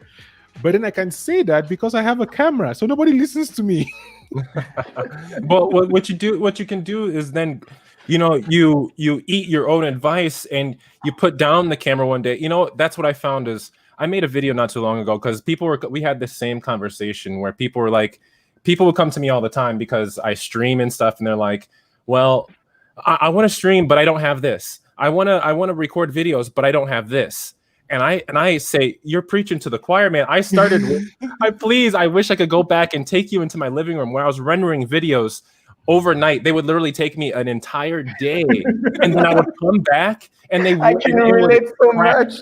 The video, it would crash. And I'd spend another day. I would push videos out 3 days just to get the render done. And so, where there's a will, there's a way, truly. If you really want to make something happen, you just got to find that way, as hard as it can be sometimes. And maybe it takes patience and time. Yeah, I think. Telling you can do it, though. Alex, what do you think? Are we just preaching to the choir, or just like, I'm totally okay. It's an efficient way to say things, but it's hard to get there. And sometimes we get that thanks to the motivational speaker. Oh man! See, I mean, now we in my photographer activity, I try to do the best with the weak gear, la caméra la plus faible que j'ai.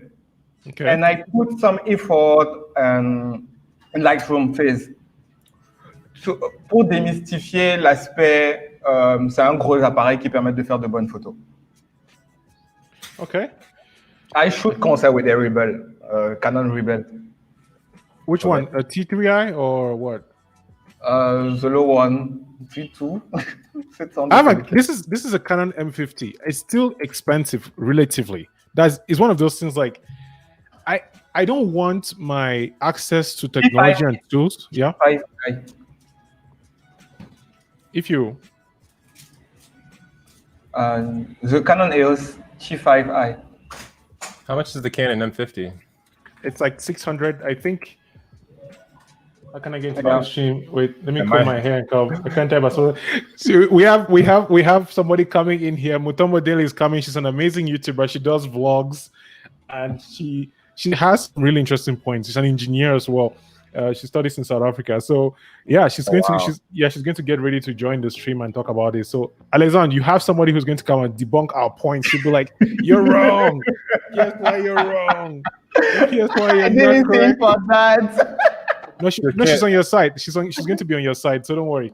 But she's very logical, rational. I don't know what the word is, but yeah, that's a link for anybody who is watching and who wants to join the conversation. Right now, we are talking about contextual advice. So Alexandre, who is on the stream, essentially has this thing that he's working on and he wants to talk about and share more with people. That there are many of these motivational speakers who give all this advice about just do it, work really hard, have faith, be positive. Whereas the reality on the ground, usually in the African context, is that you have to take into account the context in which you're living. You have to understand the situation and you cannot just do it. My perspective is that, yeah, it sucks. Do something about it. Mark, you want to say something? I'm like itching so bad. People get upset about when people say, I think they get offended when motivational speakers are like you said, just do it. Get up and you got to wake up in the morning with the motivation to do it. And you know what the thing is that these motivational speakers, you're misunderstanding what the dosage or what the medication for your ailment is. Yeah. Motivational speakers are not there to hold your hand through your situation and tell you step by step what to do. But motivational speakers are there to get your mind and your soul and your heart in a place where you have the energy and the motivation to do what it is that you want to do. Because if you want to do what it is that you want to do enough, you know, whether it comes down to, you know, cutting out some cardboard cutouts and doing shadow figures on the wall and make a movie or whatever it is, you'll find a way with the motivation that motivational speaker gave to you. If you really want to know what to do inside of your craft or whatever it is that you're doing personally, that's when you start attending workshops. That's when you start attending classes and you start talking to professionals about doing the craft specifically. But if you're going to motivational speakers to do what you want to do better because Gary Vee said you can make a lot of money and you're trying to make a lot of money because Gary Vee said you can, you're going to be sorely disappointed and you're going to be one of those people standing on the sidelines going, he's not helping me actually do anything. He's not helping me actually do anything, when he is. But you're wanting him to hold your hand through the entire process, and he's not going to do that. That's the thing. Alex, what do you think? It's not different than my pastor speech. I have a hard time with your accent is a little heavy, so forgive me if I have a hard time understanding. Yeah, you say you're speaking like a pastor. You're preaching to the congregation. Oh. That's just how I naturally speak, man. I don't know how. It's okay. I'm okay with you. Certaines personnes ont besoin que je tienne la main. C'est dur. J'arrive à comprendre ce que vous dites, mais répondre en anglais, c'est compliqué. Some people need others to hold their hands. That's what you're basically saying. Like some people need people to hold their hands. It's really not. I don't think that people like these people that they go through that problem. Not everyone needs someone to hold their hand, but they just aren't understanding that there's something else inside of them that they have to work up on their own. I think it's a lack of understanding. It's an ignorance that someone has, and they look at motivational speakers or the people that have it, and they say you should be helping me do this because you know how to do it. When really you have to. There's a level that you have to bring up from yourself, but no, people aren't taught that all the time, and people don't naturally learn that. So you have to read a book, you have to read a few sentences. That's why you read all these materials and these different people, because they'll say certain things, and maybe that sentence that someone said it meant something to Carrie, and she started a business, but it didn't mean anything to you. But that's why you continuously renew your motivation and you go to different people and different perspectives, because a different sentence with a different arrangement of words with music in the background may touch your heart one day, and it may get that fire up where you can do it on your own without needing your hand held. You know, not everybody needs it, but they just don't realize they got it inside. Yeah. Brave Traveler says Mark is right. You find a solution and adapt.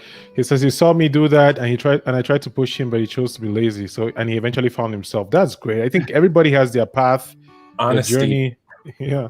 And Mutombo is trying to join. I think her device is not connected. So Mutombo, I don't know if you want to leave the stream and come back in, or you're working on that, but it shows here that device is not connected. So as soon as I see that it's showing there, I'll be able to add you to the stream. So you can message me if you need any assistance. But Alex, you're trying to say something. Sorry for interrupting. Yeah, it's okay. I think it's a borderline between the discourse that have reached the maximum number of people, and the personalized discourse is what allows precisely the change. Le personal, qu'est-ce que tu veux dire? La différence, je pense que c'est là la limite entre le discours personnalisé et le discours général. Forcément, contextual conversation. But that's the thing. That's the thing, right? It's different between contextual, like, take Gary Vee, for example. Many people have been bashing at Gary Vee for what he's saying, and he changed his narrative a lot in the recent year because he assumed people understood where he was coming from, but people didn't. So what I understand the thing, is what Alex is saying now is like, you know, between the individual conversation and the general conversation. But if you're standing on a stage and you're talking to 10,000 people or even 100 people, how do you talk to each individual in that crowd without generalizing? That's where the motivation, that's where people start saying the broader ideas. En fait, Mhm. oui, on y arrive. C'est pour ça que j'aime des projets comme Irao. Je sais Yeah, pas si tu vois. Irao let me, de. yeah, the Milan Flickr. Yes, I'm going to share the Yes, screen right exactement. now and put that in there. C'est Let un me find. projet de motivational, c'est du motivational speaking contextualisé. Mhm. But it's very. And look at that. She has a Wikipedia Oui, page. c'est pas elle qui l'a créé, par contre. Nice, very nice.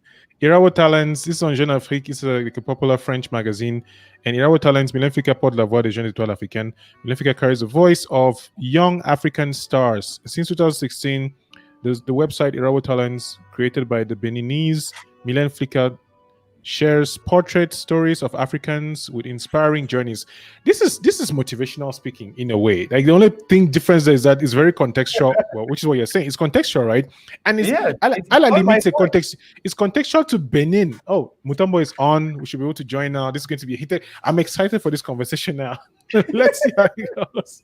All right, I'm adding you to the stream in 1 second. Welcome. Hey. Hello. Wait, let me have OCD. Let me centralize myself. Welcome to the club. This is the OCD Center. Yeah, so Mutombo has a channel. She's been working really hard. I think you've probably taken exams or something because you've been off on YouTube for a bit. It was like, and this is a work period. And then you came back and posted a video yesterday. Today. So today, see, I had notifications turned on. But yeah, and you're taking part in, you listen to the conversation and you had a lot of things to say because you have a lot of experience with that. So we are all ears. Yes. No, unfortunately, I joined late, but I joined just in time to get triggered. Welcome. Okay. So where do I jump in? Sorry, I think I'm interrupting an ongoing No problem. conversation right now. So the conversation, I almost feel like we're on the same page. It's just slight nuance differences because listen to because Alex premise, the reason why he even joined to the stream and we started talking in a conversation on WhatsApp in a WhatsApp group that we have was that people give all this advice on the internet or in the world. Motivational speakers talk about, work hard, do your best, stay positive. And for him, it's like, no, some people need to be told exactly what to do. Like, what if you're not motivated? What do you do then? Would somebody say, "Oh no, get more motivated"? Like, how do you get motivated in the first place? That's where he's like, there's some people who need step-by-step contextual advice on how to build a life. Sometimes they might need to have different plans. Sometimes they might need to change completely different direction, or just be patient and build a plan. So that's where it's coming from. And I think where Mark and I are on the same page is like, yes, we get that, but you have to do the work, and it doesn't matter where you are. Can I ask a question? Yes. When we're talking about I guess damn it, I completely lost my train of thought for a second. Entrepreneurship mostly, I believe. Oh, when we're talking about like motivation, when you are we having trouble? Are we talking about the problem of having trouble finding the motivation to get up and do it? Or are we talking about not having the instruction to move step by step? Actionable advice. Actionable steps. Alex, what do you think? It looks like it's yes.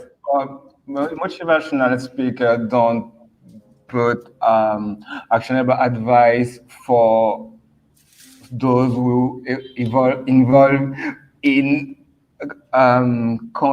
different context, harder context. Alex, I get what you mean, but that is where you move from listening to motivational speakers to getting a mentor. Because a mentor would be more suited to guide you on whatever path you're trying to follow.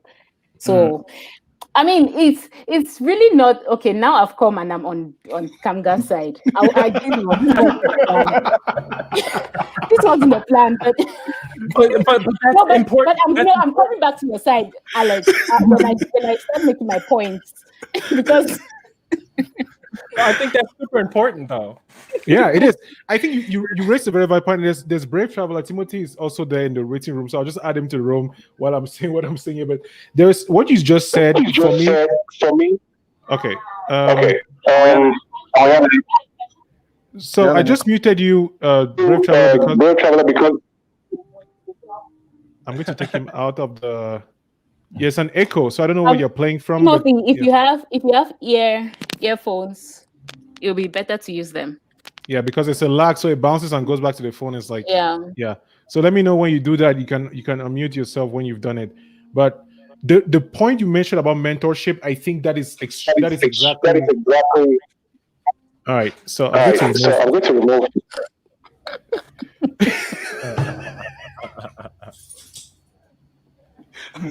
That was a nice commercial break.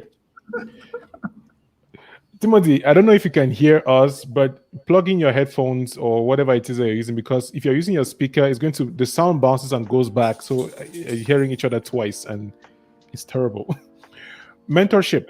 I think what you said, Mutombo, is the point, because a mentor would have the contextual, like, hey, I see you, I talk to you and all that. And I don't know. Alex, what do you think? Do you think mentorship can solve the problem? Because what you were talking about, Irawo, right here, right now, these stories of people who are sharing these stories with Milen, like she's a mentor, and there are people who are working under a team and they're getting instructions, they're getting workshops, they're getting things. So Alex, I'm totally agreed with this way of cette manière de fonctionner. Et justement, mon souci, c'est que en fait, il faudrait plus de projets comme ça à l'échelle locale.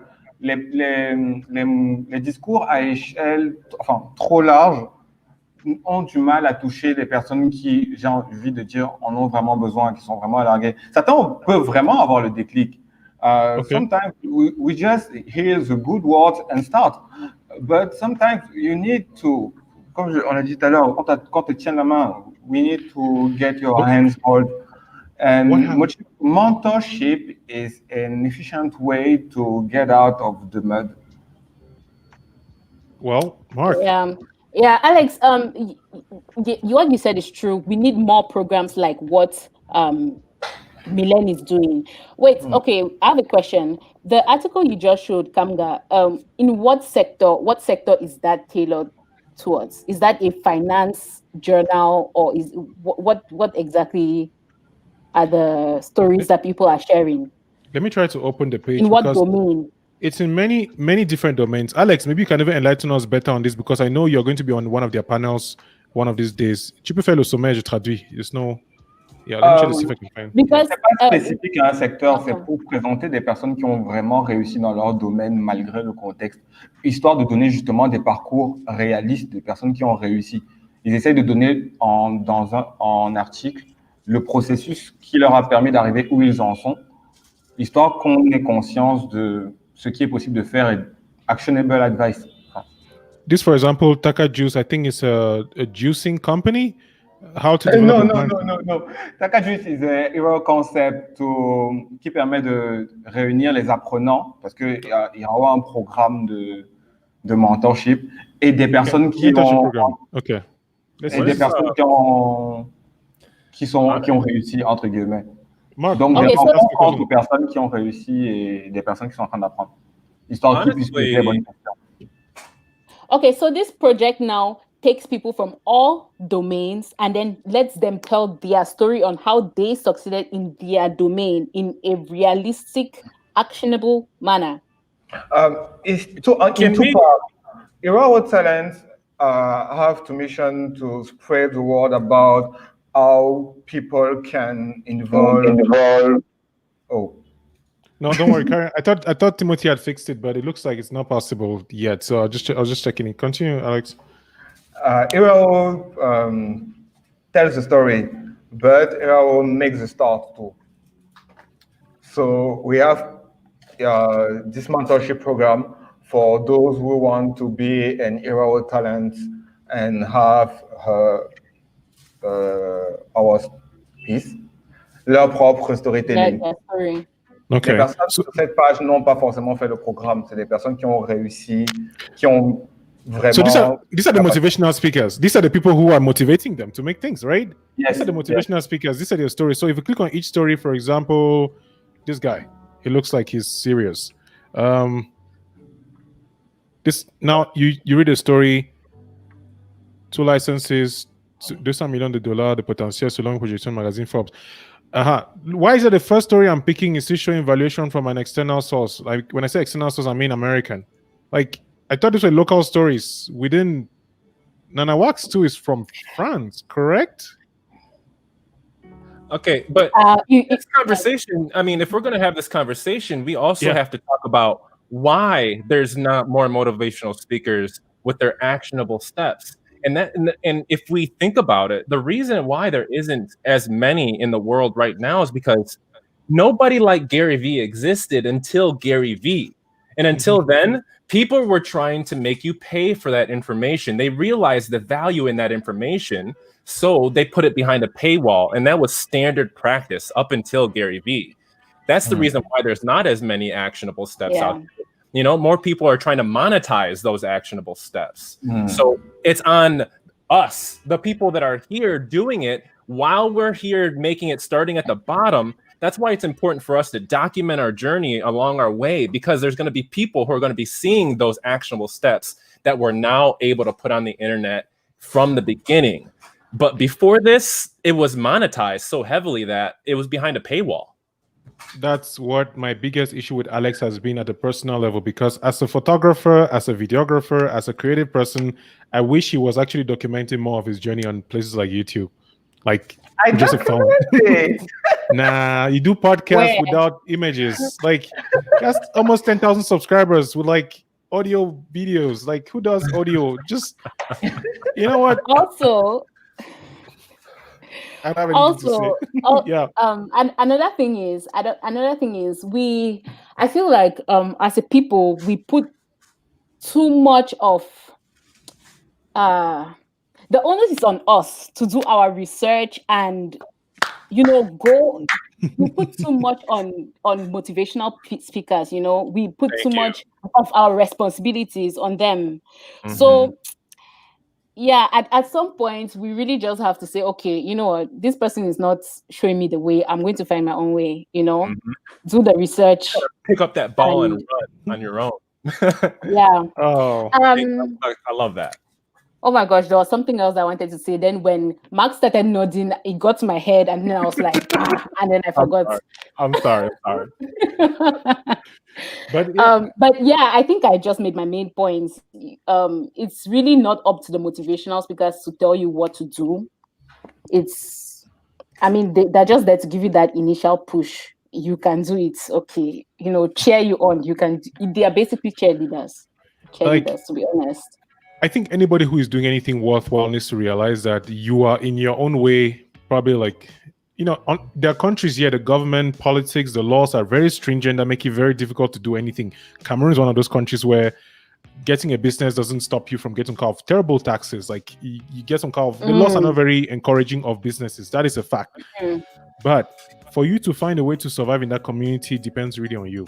And it's a conversation that I think never ends, because people think that I say this simply because I'm in America. I can say it like, what do you even know?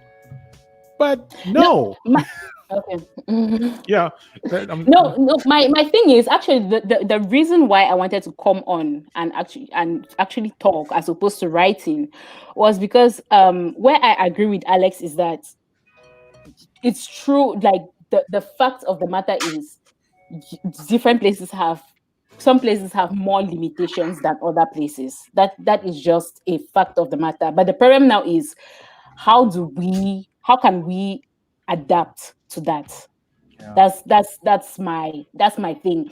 I don't want us to be of the mindset that, okay, we can make it equally everywhere by applying the same methods. For me, that's not realistic. That's actually that's my point. It's not realistic. I'm not saying we can't make it, because, okay, for example, me personally, I vlog. I vlog. Yeah. I vlog. I make videos, but I wouldn't want to, go to, say, relocate to America because I feel like I'll have a better audience there that will pay me more. I want to keep doing it here. I want to move after South Africa. I'm moving back to Cameroon against everybody else's advice. They're like, oh, you're going to Cameroon, you won't find a job there, blah, blah, blah, blah. But that is where I can tell my story. So going back there, I just know in my heart of hearts, I know at the back of my mind that I'll have many challenges. But the thing is, I am ready to face those challenges. Okay. I know I'm going to have internet problems every other day. I'm here. I can't even talk to my mom like on a normal WhatsApp call because Internet. reconnecting every 5 seconds. But I know that I'll have to face that, and I'm ready to face that. It's like Alex said, the limitations are there, but we have to find a way around them. Yeah. So it's not just about copying and pasting other, all the advice we get from all over the world. You make it work for where you are. Adapt it. Yeah. Sometimes it's about actionable advice. Actionable advice. Actionable advice. Oh, Get a poultry. Agriculture I've got business. one. I've got some actionable advice. Find someone who is further along in their journey from a similar area. You can research someone who may be in a similar area, a similar situation, find what they did, and then you can copy and paste, but then you have to mold that to your own liking at some point. But finding local people, finding people in similar situations, I think is a first step in learning what the possibilities are out there. exactly. And also, Kamga, if you remember, one of the earlier pieces of advice that I think we both got at the same time from our YouTube community in Cameroon was think global. We are in Cameroon, especially those of us who are in Africa. Think global. Okay, for example, my most popular video, the most popular video on my channel was a video about Douala. And that was a video about life in Douala. Don't go to my channel. I've taken it down. but that was a video about life in Douala, and the viewers there, the viewers of that video weren't those in Douala. Those in Douala already know what life in Douala is like. They don't need me to come and tell them what their life is like.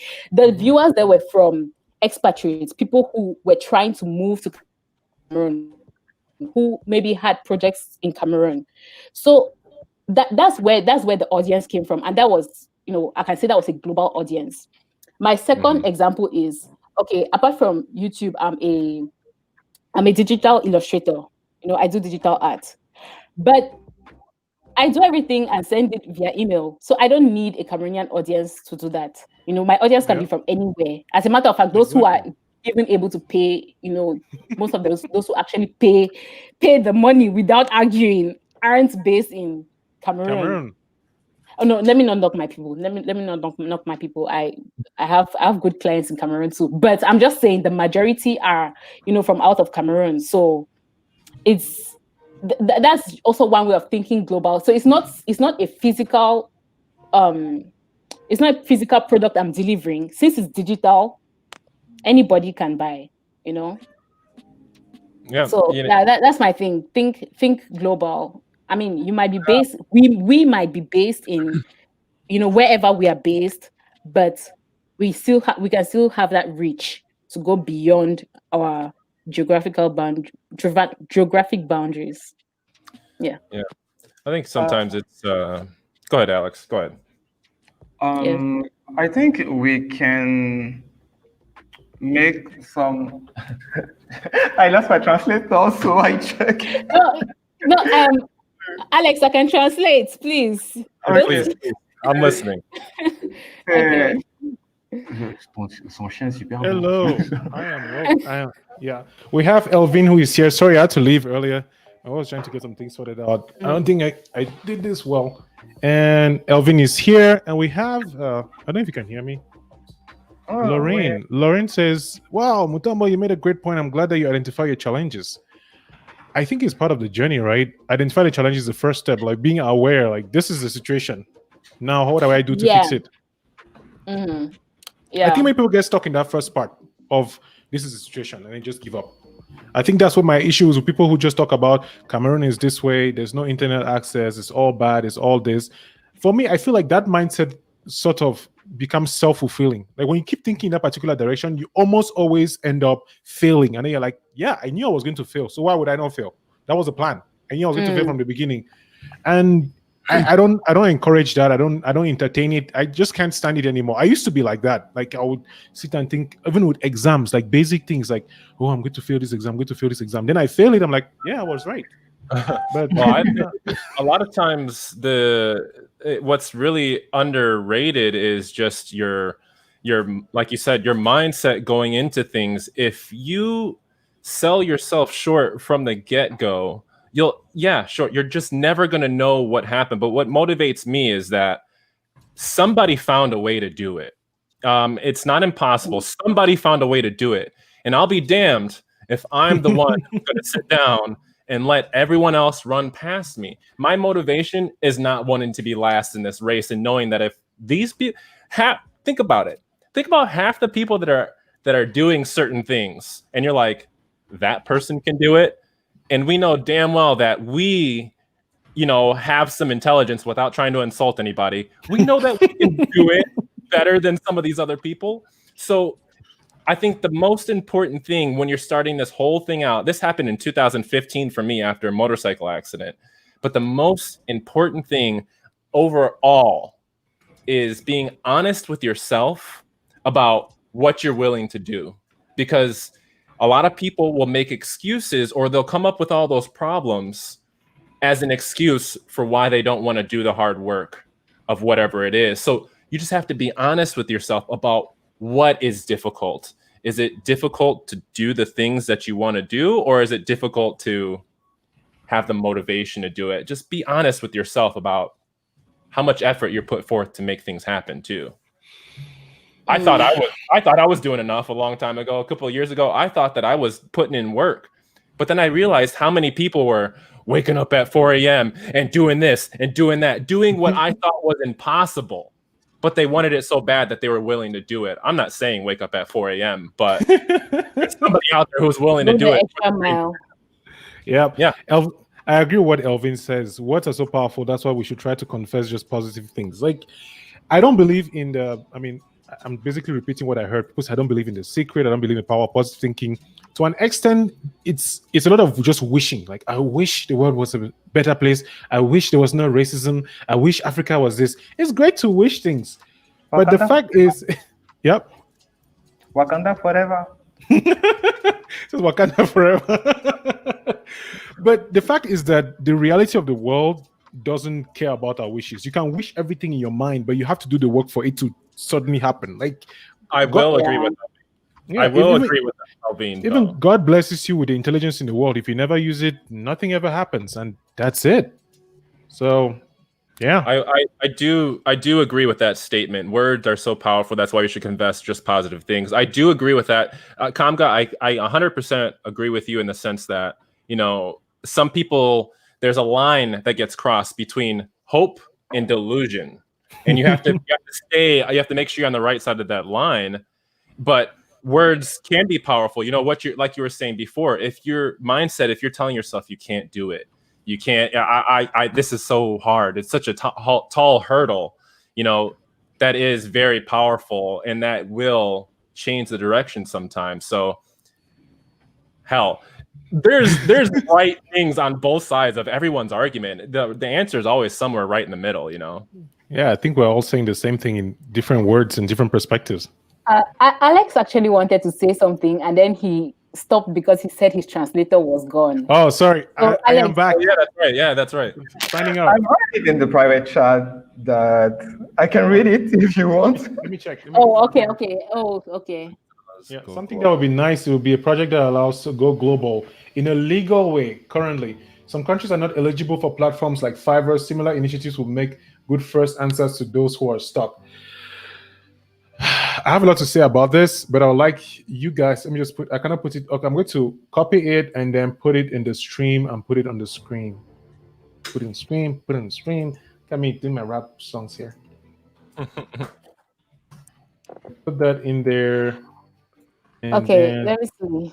Projects that allow you to go global in a legal way. Well, the internet is kind of that already. I mean, you have infinite possibilities in terms of making web pages. And I mean, Fiverr's there is set up. I mean, let's talk about the fact that what isn't available. I mean, you got Fiverr, but how viable is Fiverr at this point? I personally don't even use Fiverr. It's just so saturated. I know people who are making it there, but I looked at it and my context was like, this is not winning for me. And it's about the concept of go global. But you need money. Like, let's not forget about, let's keep talent aside. Let's keep countries aside. Dude, if you own Netflix right now, if you own a big company, you can say, oh, this is a cool project that I could do. I could do a global project. Let me just put a couple of $1 million here and let's do it. Well, you and I get $1 million to start building a global project. Like, if you look at the grand scheme of things, this is a great idea in theory. But I don't think you and I can do it. I don't think, we can though. Okay, I'm listening. No, my first big client was a South African business of comment tu dis, expatriation médicale. Expatriation médicale. Expatriation médicale, oui. Medical. It was my first big client, but when the time for paid was came. Yeah, the payment, the time of payment came. Yeah. Ouais, ça a été notre première limite. C'est quelqu'un qui a dû faire le process entre nous deux parce que je ne pouvais pas, parce qu'ils avaient besoin d'un point légal pour ça. The payment, yeah. But you're right. See, there are difficulties in being able to receive payments. Like, I did a job very recently, an editing job, and the person who was paying was actually in Italy and didn't have access to PayPal and didn't have access to Venmo and all these other things that are so common in the US because the US is a huge market. And we had to do world remit. Like, it worked. We were able to do it. I was able to see it and like, yeah, I got the money and we can get it done. It took some time, but it could work. Yeah, Mutombo, you want to say something? But Alex, I think he needed something that was legal? For his own on his own side, not just it was not the problem is not just transferring the money. The problem is also having, because there are some companies who can't. For example, the company I was working with in Cameroon before coming to South Africa, they couldn't like all suppliers had to be registered, with papers, and they couldn't just get supplies from anywhere. It had to be somewhere that could go in their books when audit period came around. Is that what you mean, Alex? Is that what you mean by illegal like illegal document, like registered and everything? Fiverr does a job to be in between artists and diminue la charge. The friction. Yeah, reduces the friction. Exactly. Tout ce qui va être paperasse et consort. Et ça permet justement aux gens de commencer. Just start. When you want to start and the first wall is paper and charge and everything like that, motivation go. What about this guy? Let me show you this platform that I think you probably know about. You probably know this platform, but you haven't. I don't want to use this. Know this platform. You don't know Payoneer? Nope. Is it like PayPal? This payment thing, it's actually a real problem. It's something that I've actually been thinking about before. It's something I've been thinking about and needing to set up before going back to Cameroon, because receiving payments, it's always a hassle. Even with YouTube, I've always been thinking of, okay, so how am I going to be getting my paycheck if ever that becomes a reality? Hey, it's going to come a reality. Don't say things like that. Please. This is that mindset thing we're talking about. Yeah, this is a mindset thing. This is Payoneer.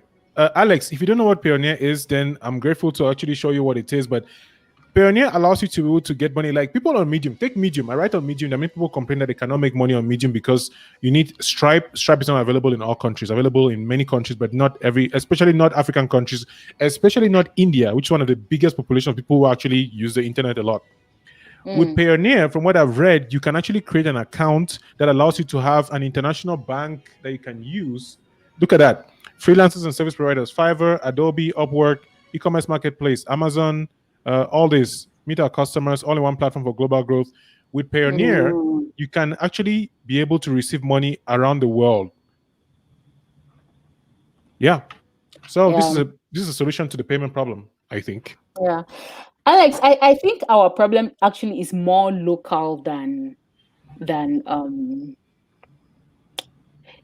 problem is within the country, Cameroon. the mindset. Because, Yeah, it's all about not just mindset, even just the what's it called?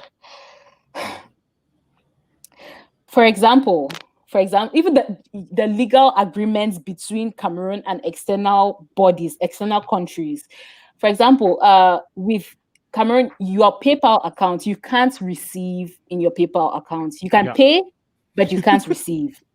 So it's like, what do we need to do in Cameroon?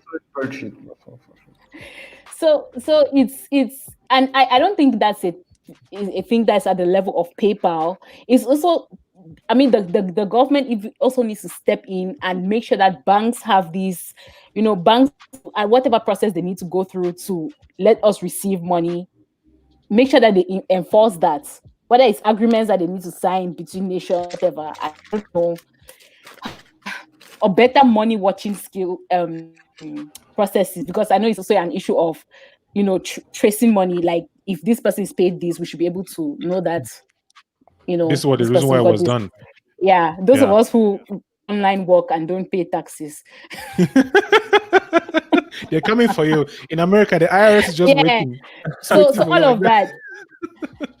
Yeah. Oh man. But this is why when this conversation goes too long, we start realizing that the problems are just so big at a certain level that maybe I should just focus on my small problems and do what I can do here. And then if I become a politician or I get enough of money, maybe I'll see how to do that, because there's some problems that are just too big for us to deal with. Is that asking for the meaning of life? You can think about the meaning of life till you die, or you can just live. And I feel like many people think about how to overcome the big problems of Africa instead of looking like, okay, I want to live life as a photographer. What can I actually do? How can I get somebody to pay me for that? I think that's where we should start. I don't know. I mean, those big problems, they're going to be there. There's somebody in the world that may be meant to deal with that issue. You personally may not be equipped to deal with it. So you take your priorities. I guess that's prioritizing what really you can do. It's nice to have these conversations, though, because ideas and stuff like that come about. But at the end of the day, you've got bills to pay and you've got people to feed. You got things to do. And you got to say, okay, well, how am I going to upload this video? Alex, what do you say? My landlord's waiting for me. Your landlord? Yeah. Yeah, same here, bro. This is the first of the month. We just paid. We had our rent raised, so it's like people don't care, Corona or not. They just get their money. Put in their money, man. Yeah, the world doesn't care. Doesn't care when your rent is due. Doesn't care anything. So it's like you got to find a way to care more than everything else wants to put you down.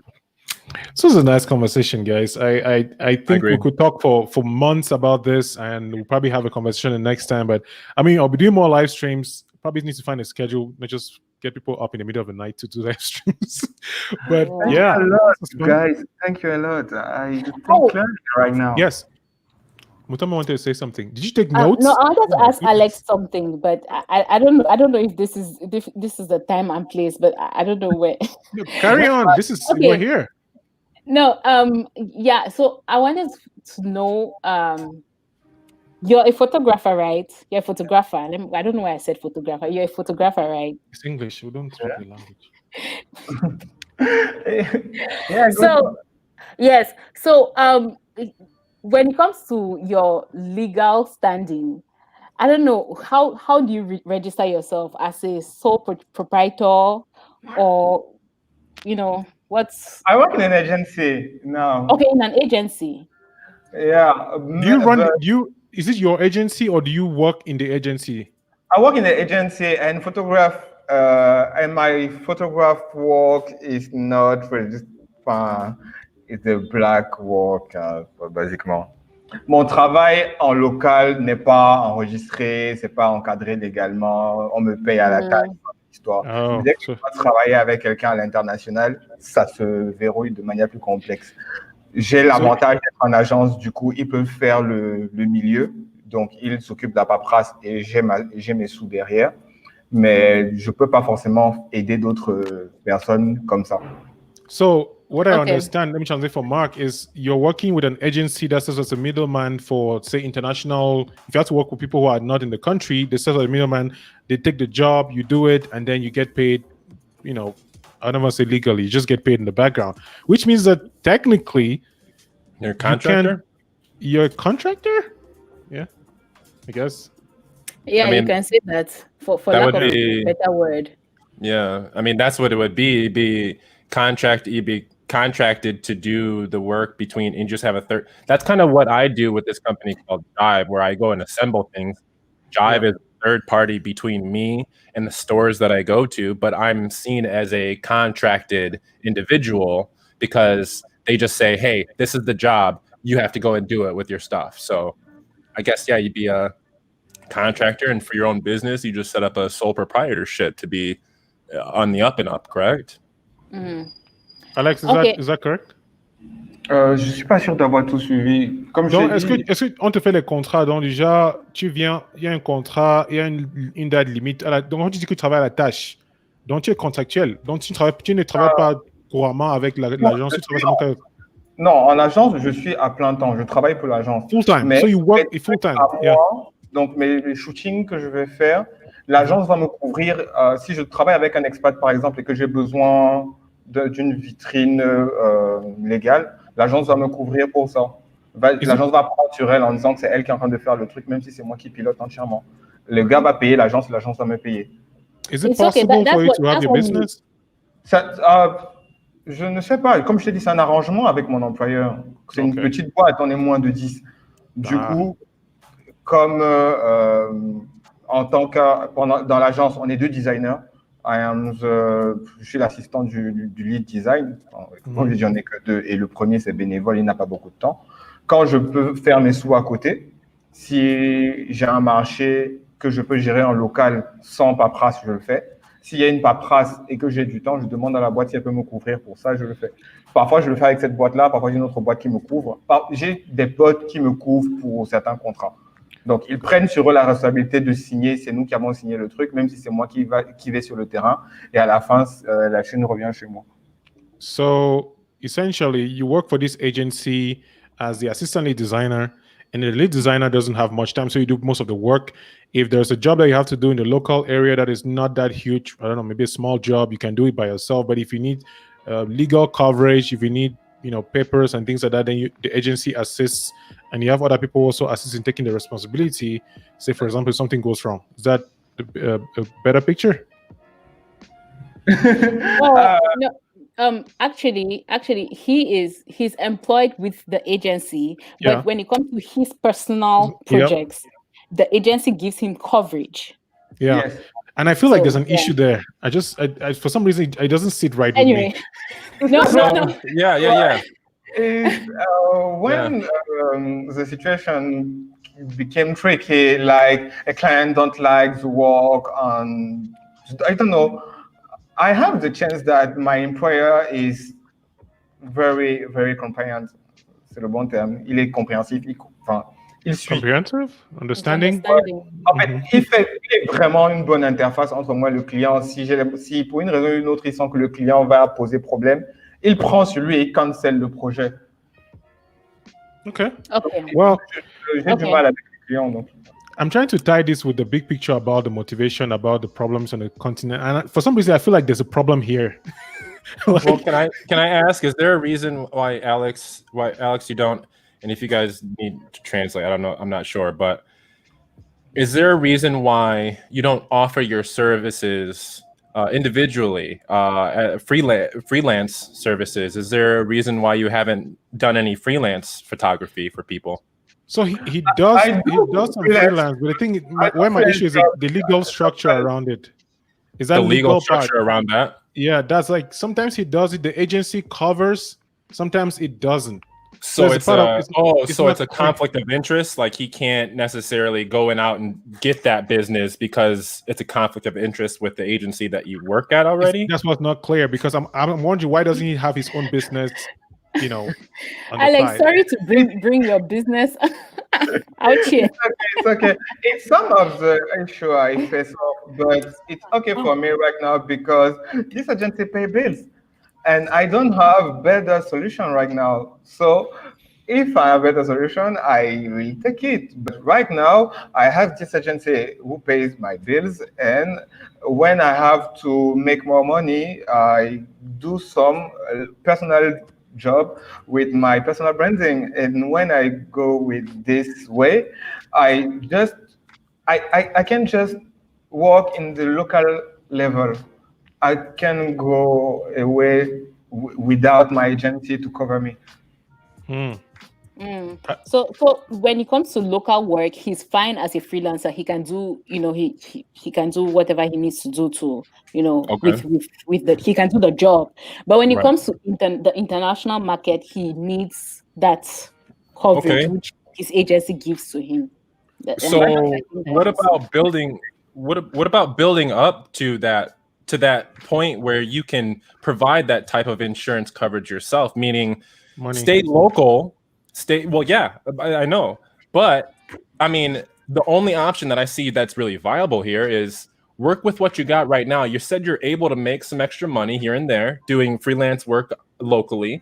Continue to do that, and maybe you go to the drawing board and figure out maybe you can offer more services. Maybe you can start to build on that slowly but surely, and eventually that income may equal or come close to what you're getting at the agency. Therefore, it'll allow you to then go full-time doing what you're doing on yourself locally.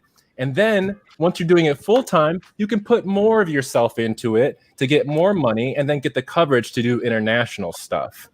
That's a long road. And It's a long hard road. It's right now my plan, my predecessor, juste sur le terme, I've made the same path.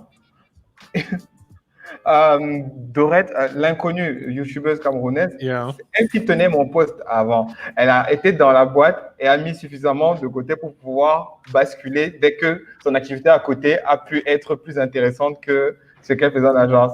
Donc, elle a commencé à travailler en agence à temps partiel et après elle est partie. La place est libérée et je suis arrivé.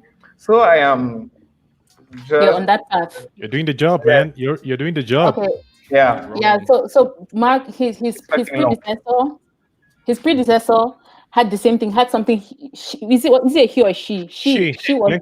She has an amazing YouTube channel. Let me see if I can find it. She's so funny. And eventually, she was able to her side income was able to match what she was getting at the agency and even surpass. And then she left the agency. If she first went part-time and then and then eventually left the agency. Actually, Alex, the reason why I asked this is for me, because I'm thinking of how I'm going to set myself up when I get back to Cameroon, how I'm going to register Mutombo visuals as a graphic, not graphic design, as a digital illustration, agency. Not necessarily agency because I'll be on my own, but yeah, let's say agency. Oh, wait. Why not grow? Why not grow? Dream big. This is where the motivational speakers come in. Dream big. Agency. Well, okay. And I don't know if I don't know if legality, obviously things are different in different areas. But to my understanding, you don't necessarily need a sole proprietorship until you're earning a certain amount of money on that company. Until then, you can operate completely and entirely individually with no predetermined paperwork or things like, unless you need permits to take pictures and whatever it may be. But as far as I understand, you can go without a sole proprietorship until you start earning a certain amount of money and take on a certain amount of now, unless you're doing something that would entail, like I wanted to do a motorcycle business, and I would still like to. I needed the liability that came along with doing it officially on the books and everything like that. So I needed that liability because I was on people's motorcycles. But I think if you're doing something like offering services like digital services, I think you could go fine until you make a certain amount of money, and then you have to register as a sole proprietorship. Yeah, especially in Cameroon, where I know the law is a little bit tricky. I need to know exactly what you should and shouldn't do, so you don't fall into some weird traps of people asking for bribes because you didn't know what you're supposed to do. So it gets tricky. Yeah. And someone like William Tako, whenever I talk about graphic design illustration, I don't know, Mutombo, do you know William? He comes to mind because he's one of the few people that I know who, as a graphic designer, has been able to build a career, talks about the business, is in the space where he can speak very comfortably, and he does really good work. So he's the kind of person that will be like, hey, brother, please, how do I do this? Yeah. And he'll probably give you some hints like, hey, read this, watch that, talk about this. And he's a cool guy too. So if you tweet at him, I'm sure he will respond. And he'll probably he's the kind of person that I think Alex should have as a mentor. Like, he's already winning. He's in the country. He's working in a big agency. He does his thing. He's fine. Like, listen to what he has to say. I'm sure you'll learn some things. That's what I think. Yeah. And then before we go, another thing I wanted to mention about, the thing with actionable advice. I think, finding a mentor isn't the easiest thing, but I think another alternative would be to find a community of, people in that sector. So, yeah. Like what we do with the WhatsApp group, right? Sorry? Like the WhatsApp group that we have. And I mean, unfortunately in Cameroon, yeah, not even just limited to your people in that professionals in your geographical region, just across the world. Like, find community. I think community is very important for growth. You must not take all the advice, but you can bounce select ideas. And yeah, that's what Mark and I do on a very regular basis. Mark and even my friend Dwayne, like, I came to a place myself on this YouTube journey where I realized, even with Emma is one of those people that we've had way more conversations out of the group than within the group, because we talk about, YouTube growth and mindset and motivation and all that. And having somebody that I can turn to and say, you're winning, I'm doing this thing, it looks stupid, what do you think? That helps a lot to figure out how to get it done. I think it's amazing. You're right, Mutombo. Having a community, people who can bounce ideas with, or give you a different perspective, because all of us on this same journey to become creatives. But Alex, for example, is working on a logo for a platform I'm working on, and I came and met him like, I need you to get this thing done, and he was like, sure. And we talk about it. I haven't paid yet, but we're still working on how to get it done. I think having people like that helps a lot. A ton. Yeah. It's done a lot for me. I can tell you. I spent a lot of time on social media and everywhere in this world, just operating by myself, and it's a very hard road to do that. It's very hard to grow. You're your own opponent in a sense, but being able to bounce ideas off of Kamga and being able to look at his content and have someone else to kind of race with in this whole thing, it really is. It's super valuable, and I totally undervalued it in the beginning. I really didn't put as much emphasis on it as I should have, and now I realize that it's way more valuable than I had really given it credit for in the beginning. Thanks, man. Appreciate that. I think Nada Mutombo is back from exams. We'll be getting more of her and videos. I'm not back. I still have to write my dissertation, but come on, man. You know what? I've actually been thinking, because now this has nothing to do with the discussion, but I've been thinking, rather than taking these long breaks to come back and then give these highly produced vlogs. I'll try to do the shorter ones that will take me less time to edit, and then I can still, do my schoolwork and, anyway, that's just. I'm sure Mark is just thinking, because that's the same conversation that we had before I even did this live stream. That was the kind of thing like, do I just focus on doing my one video per week, or do I try to do many live streams? So I figure that was the reason my mindset. I don't know if I should be doing this. See, you have to you try and then see with the data itself. Like, you see how it goes by actually trying it. That's what I would say. It's like, I think this past year I went through the whole big giant thing of, at first I wasn't doing live streams, and then I was like, bring all my live streams over here, and then I started experimenting with different types of content, like throwing my content over here, doing different stuff over here, and then I tried to streamline it. And like, I can't give you any personal advice for your specific content, but my personal findings, as an example for you to pick from if you want, is just that it was really confusing for people when I jumped all over the place. It was really confusing for people. So what I tried to do is, if there's something, one point that I think I do have that I think is a decent one that I was like, oh yes, I like this. If there's something you really want to do, but it lies outside of what your channel circles, it may take a little bit of work, but all you have to do is find a little tiny tether to that thing, whether it be like, if I'm, for instance, I really enjoy playing video games. I really enjoy it, but my content has really been geared towards like vlogs. I really enjoy vlogs, personal growth, and a little bit of advice here and there. Motivational speaker. Yeah, a little bit, but I don't like to call myself that. So I've realized that moving forward in the future, if I want to integrate some gaming or some photography or other things into that umbrella, then all I have to do is say, gaming. I can learn a lesson from gaming. I can learn a lesson from that. I can learn to be patient because I spent too much money on this video game or whatever it may be. But I can incorporate my gaming content into my motivational speaking content as well and make it relevant. So variety is okay, I think, but you got to find that tether that makes it relevant to whatever else you're talking about. Yeah. But a lot of people, I think, already have that part of the advice down pretty well. I'm very all over the place, so it took me a while to say, okay, this is what I'm going to do from now on. Nice.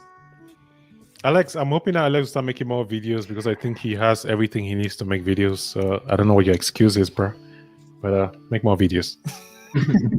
I need to check out you guys. Timothy says, Timothy is not a computer engineer. Yeah. What do you mean in other news? In other news. In other news. Kamga, in other news, I'm not a computer engineer, I'm like a real-time programmer. So Congrats, team. That is dream come true. Congrats. Like, this is nice. Like it's happening in the real world because I was with Timothy and I kept telling Timothy like, yo, you should do this. You should. I think that's a problem with, it's probably a whole other live stream. With consuming a lot of self-help content, you start looking at the world differently in a way that makes it difficult to settle in a particular kind of mind space. I find it very difficult to see people complain about things. If I'm complaining about something and you point out to me like, you're complaining about this thing, what are you going to do about it? I almost just stop like immediately like, yo, you're right. Because I don't like the idea of just wallowing in like, oh my God, the country is bad. And the channels are there. You should check them out. Both channels, if you click on the links on their links, you should be able to reach your channels. I'll actually just copy the link here and put in, since we're closing now, let me get the links for both Mutombo and Mark. Yep. Anyway, just to close off, because I already see how you're preparing to leave. To close off, my entire point here is we shouldn't just dismiss our challenges. Okay, it's important that we realize what they are, but we should try to find solutions. We shouldn't use them as excuses or let them, be our blocking points. Recognize your challenges, acknowledge them, and then find a way around it. 100%. I agree with you. I agree. Adapt it. That's a good thought. Yeah. Putting the link. So Mutombo's channel is coming right up, and then already subscribed. What? Mutombodaily already subscribed. Nice. Oh. Yep. Leave your mark. Let me find Mark's channel, and then I'll find Xtincell's channel as well and put it here. Guys, this was awesome. I really like the conversation. It started a little bit slow and ended up going to very interesting places. It was a good one. I think motivational speakers. Mark is almost at 5,000 subscribers, so let's make that happen. We're getting there. Yeah. Appreciate it. To my subscribers. What? There's a short story about some video. Short story about what? My subscriber, my number of subscribers. By the way, What if you're watching this, can you go on ahead and share this with your audience? I'd like to get more people to watch this content. I think it's important information that many more people need to have. And I'll see if I can get someone like William Tucker to come and talk about this. He probably said like, nah, I'm tired. It'd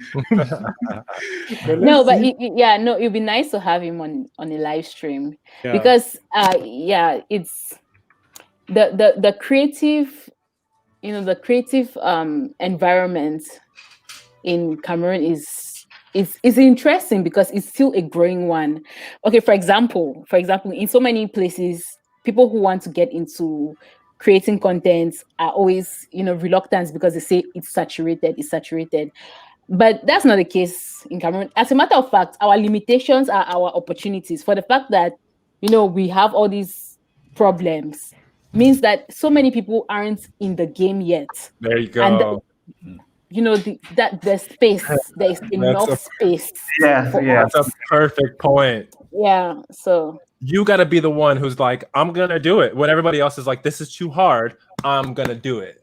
Exactly. I couldn't have said any better. I think, Alex, what do you say? Je dis, c'est marrant. Ce dont je me plains est juste le truc qui nous permet justement de nous en sortir. Je me plains qu'il n'y ait pas assez de mentors. Mais justement, c'est justement parce qu'il y a de la place pour pouvoir justement être des mentors pour les gens. Well, I'm glad we came to this conclusion because it's something that I've been trying to say in the WhatsApp group where we talk, and I just end up getting upset. I'm like, can't you just see my point? But no, I didn't know how to make the point. That was on me. So, yep.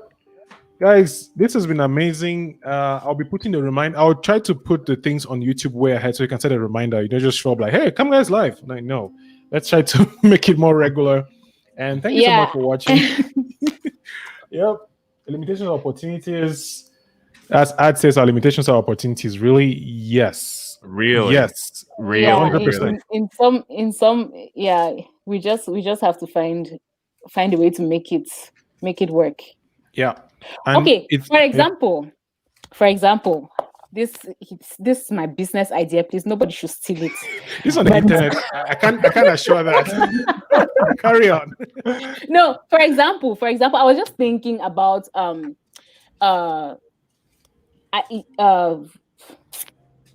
delivery services. That's one of our biggest problems in Cameroon. Like, I was just thinking, why can't you just go somewhere and say, okay, I'm giving you this money, deliver this to this person, and it's just a smooth selling process. That's not the case in Cameroon. So that's a market. That's a market for many people to break into. Opportunity. Sorry, I'm very specific towards Cameroon because that's the market I know. That's that's what I know. But yeah. The problem I've had with being in the US, which is probably going to be a whole other stream, is that here I don't feel like I can bring anything to the table. That's why I focus so much on writing and online creation and making videos, because I'm like, when I look around, I don't see any need that I can actually solve. It's like, what am I going to bring here? Amazon, Netflix, like what would I do here that is not yet there? I feel like that's what it is on the surface. I'm sorry, go ahead. I thought you were done. No, so when I look at the content, a lot of ideas that I have for the future is usually, let me figure out what I want to do here. Let me build my YouTube channel. Let me build all this so that I can go and do better, or so that I can go and get other things done. Like, my mindset is like investing, working with other people, getting more people on the stage. Like, that's how I'm looking at things. Like, I'm building here so I can link both places, basically. This is that actionable speech that we're talking about. Okay, so that's for you who is going to build out there and bring back here. What about people who are here? You have the raw material. You can sort it out. Emma built displore in Cameroon by himself before he started having a company. Kenna, a mom, is building a channel. Like, there's all these people that are doing it. I'm like, if they can do it, then I should be able to do it as well. You know? Mm-hmm. Yeah. So back to Cameroon, bro. All right. No, we'll see. Thank you so much for being here. I'm going to be ending the stream now. If you're watching this wherever you are, please share, like, and subscribe to the channels. The links to everybody's channel is there. I'd like to thank all of you who participated. This was awesome. Mutombo, thank you for your contribution. Mark, Alex, thank you for bringing this up. We'll surely talk about this more. We had Ad Wanji who showed up. Brave Traveler, Timothy, thanks for showing up. Who else we had? Lorraine showed up. Elvinjik did as well. Kamga was here. Wait, okay, that's me. Yes, and who was there in the beginning? Sammy was there in the beginning with Ismay. Ismay was there from the very beginning as well. Thank you so much for being here. We're going to do more live streams. I have the gear. I have the internet. I'm in America, so you'll be seeing more of my face. But yeah, thank you so much. And ending the broadcast now.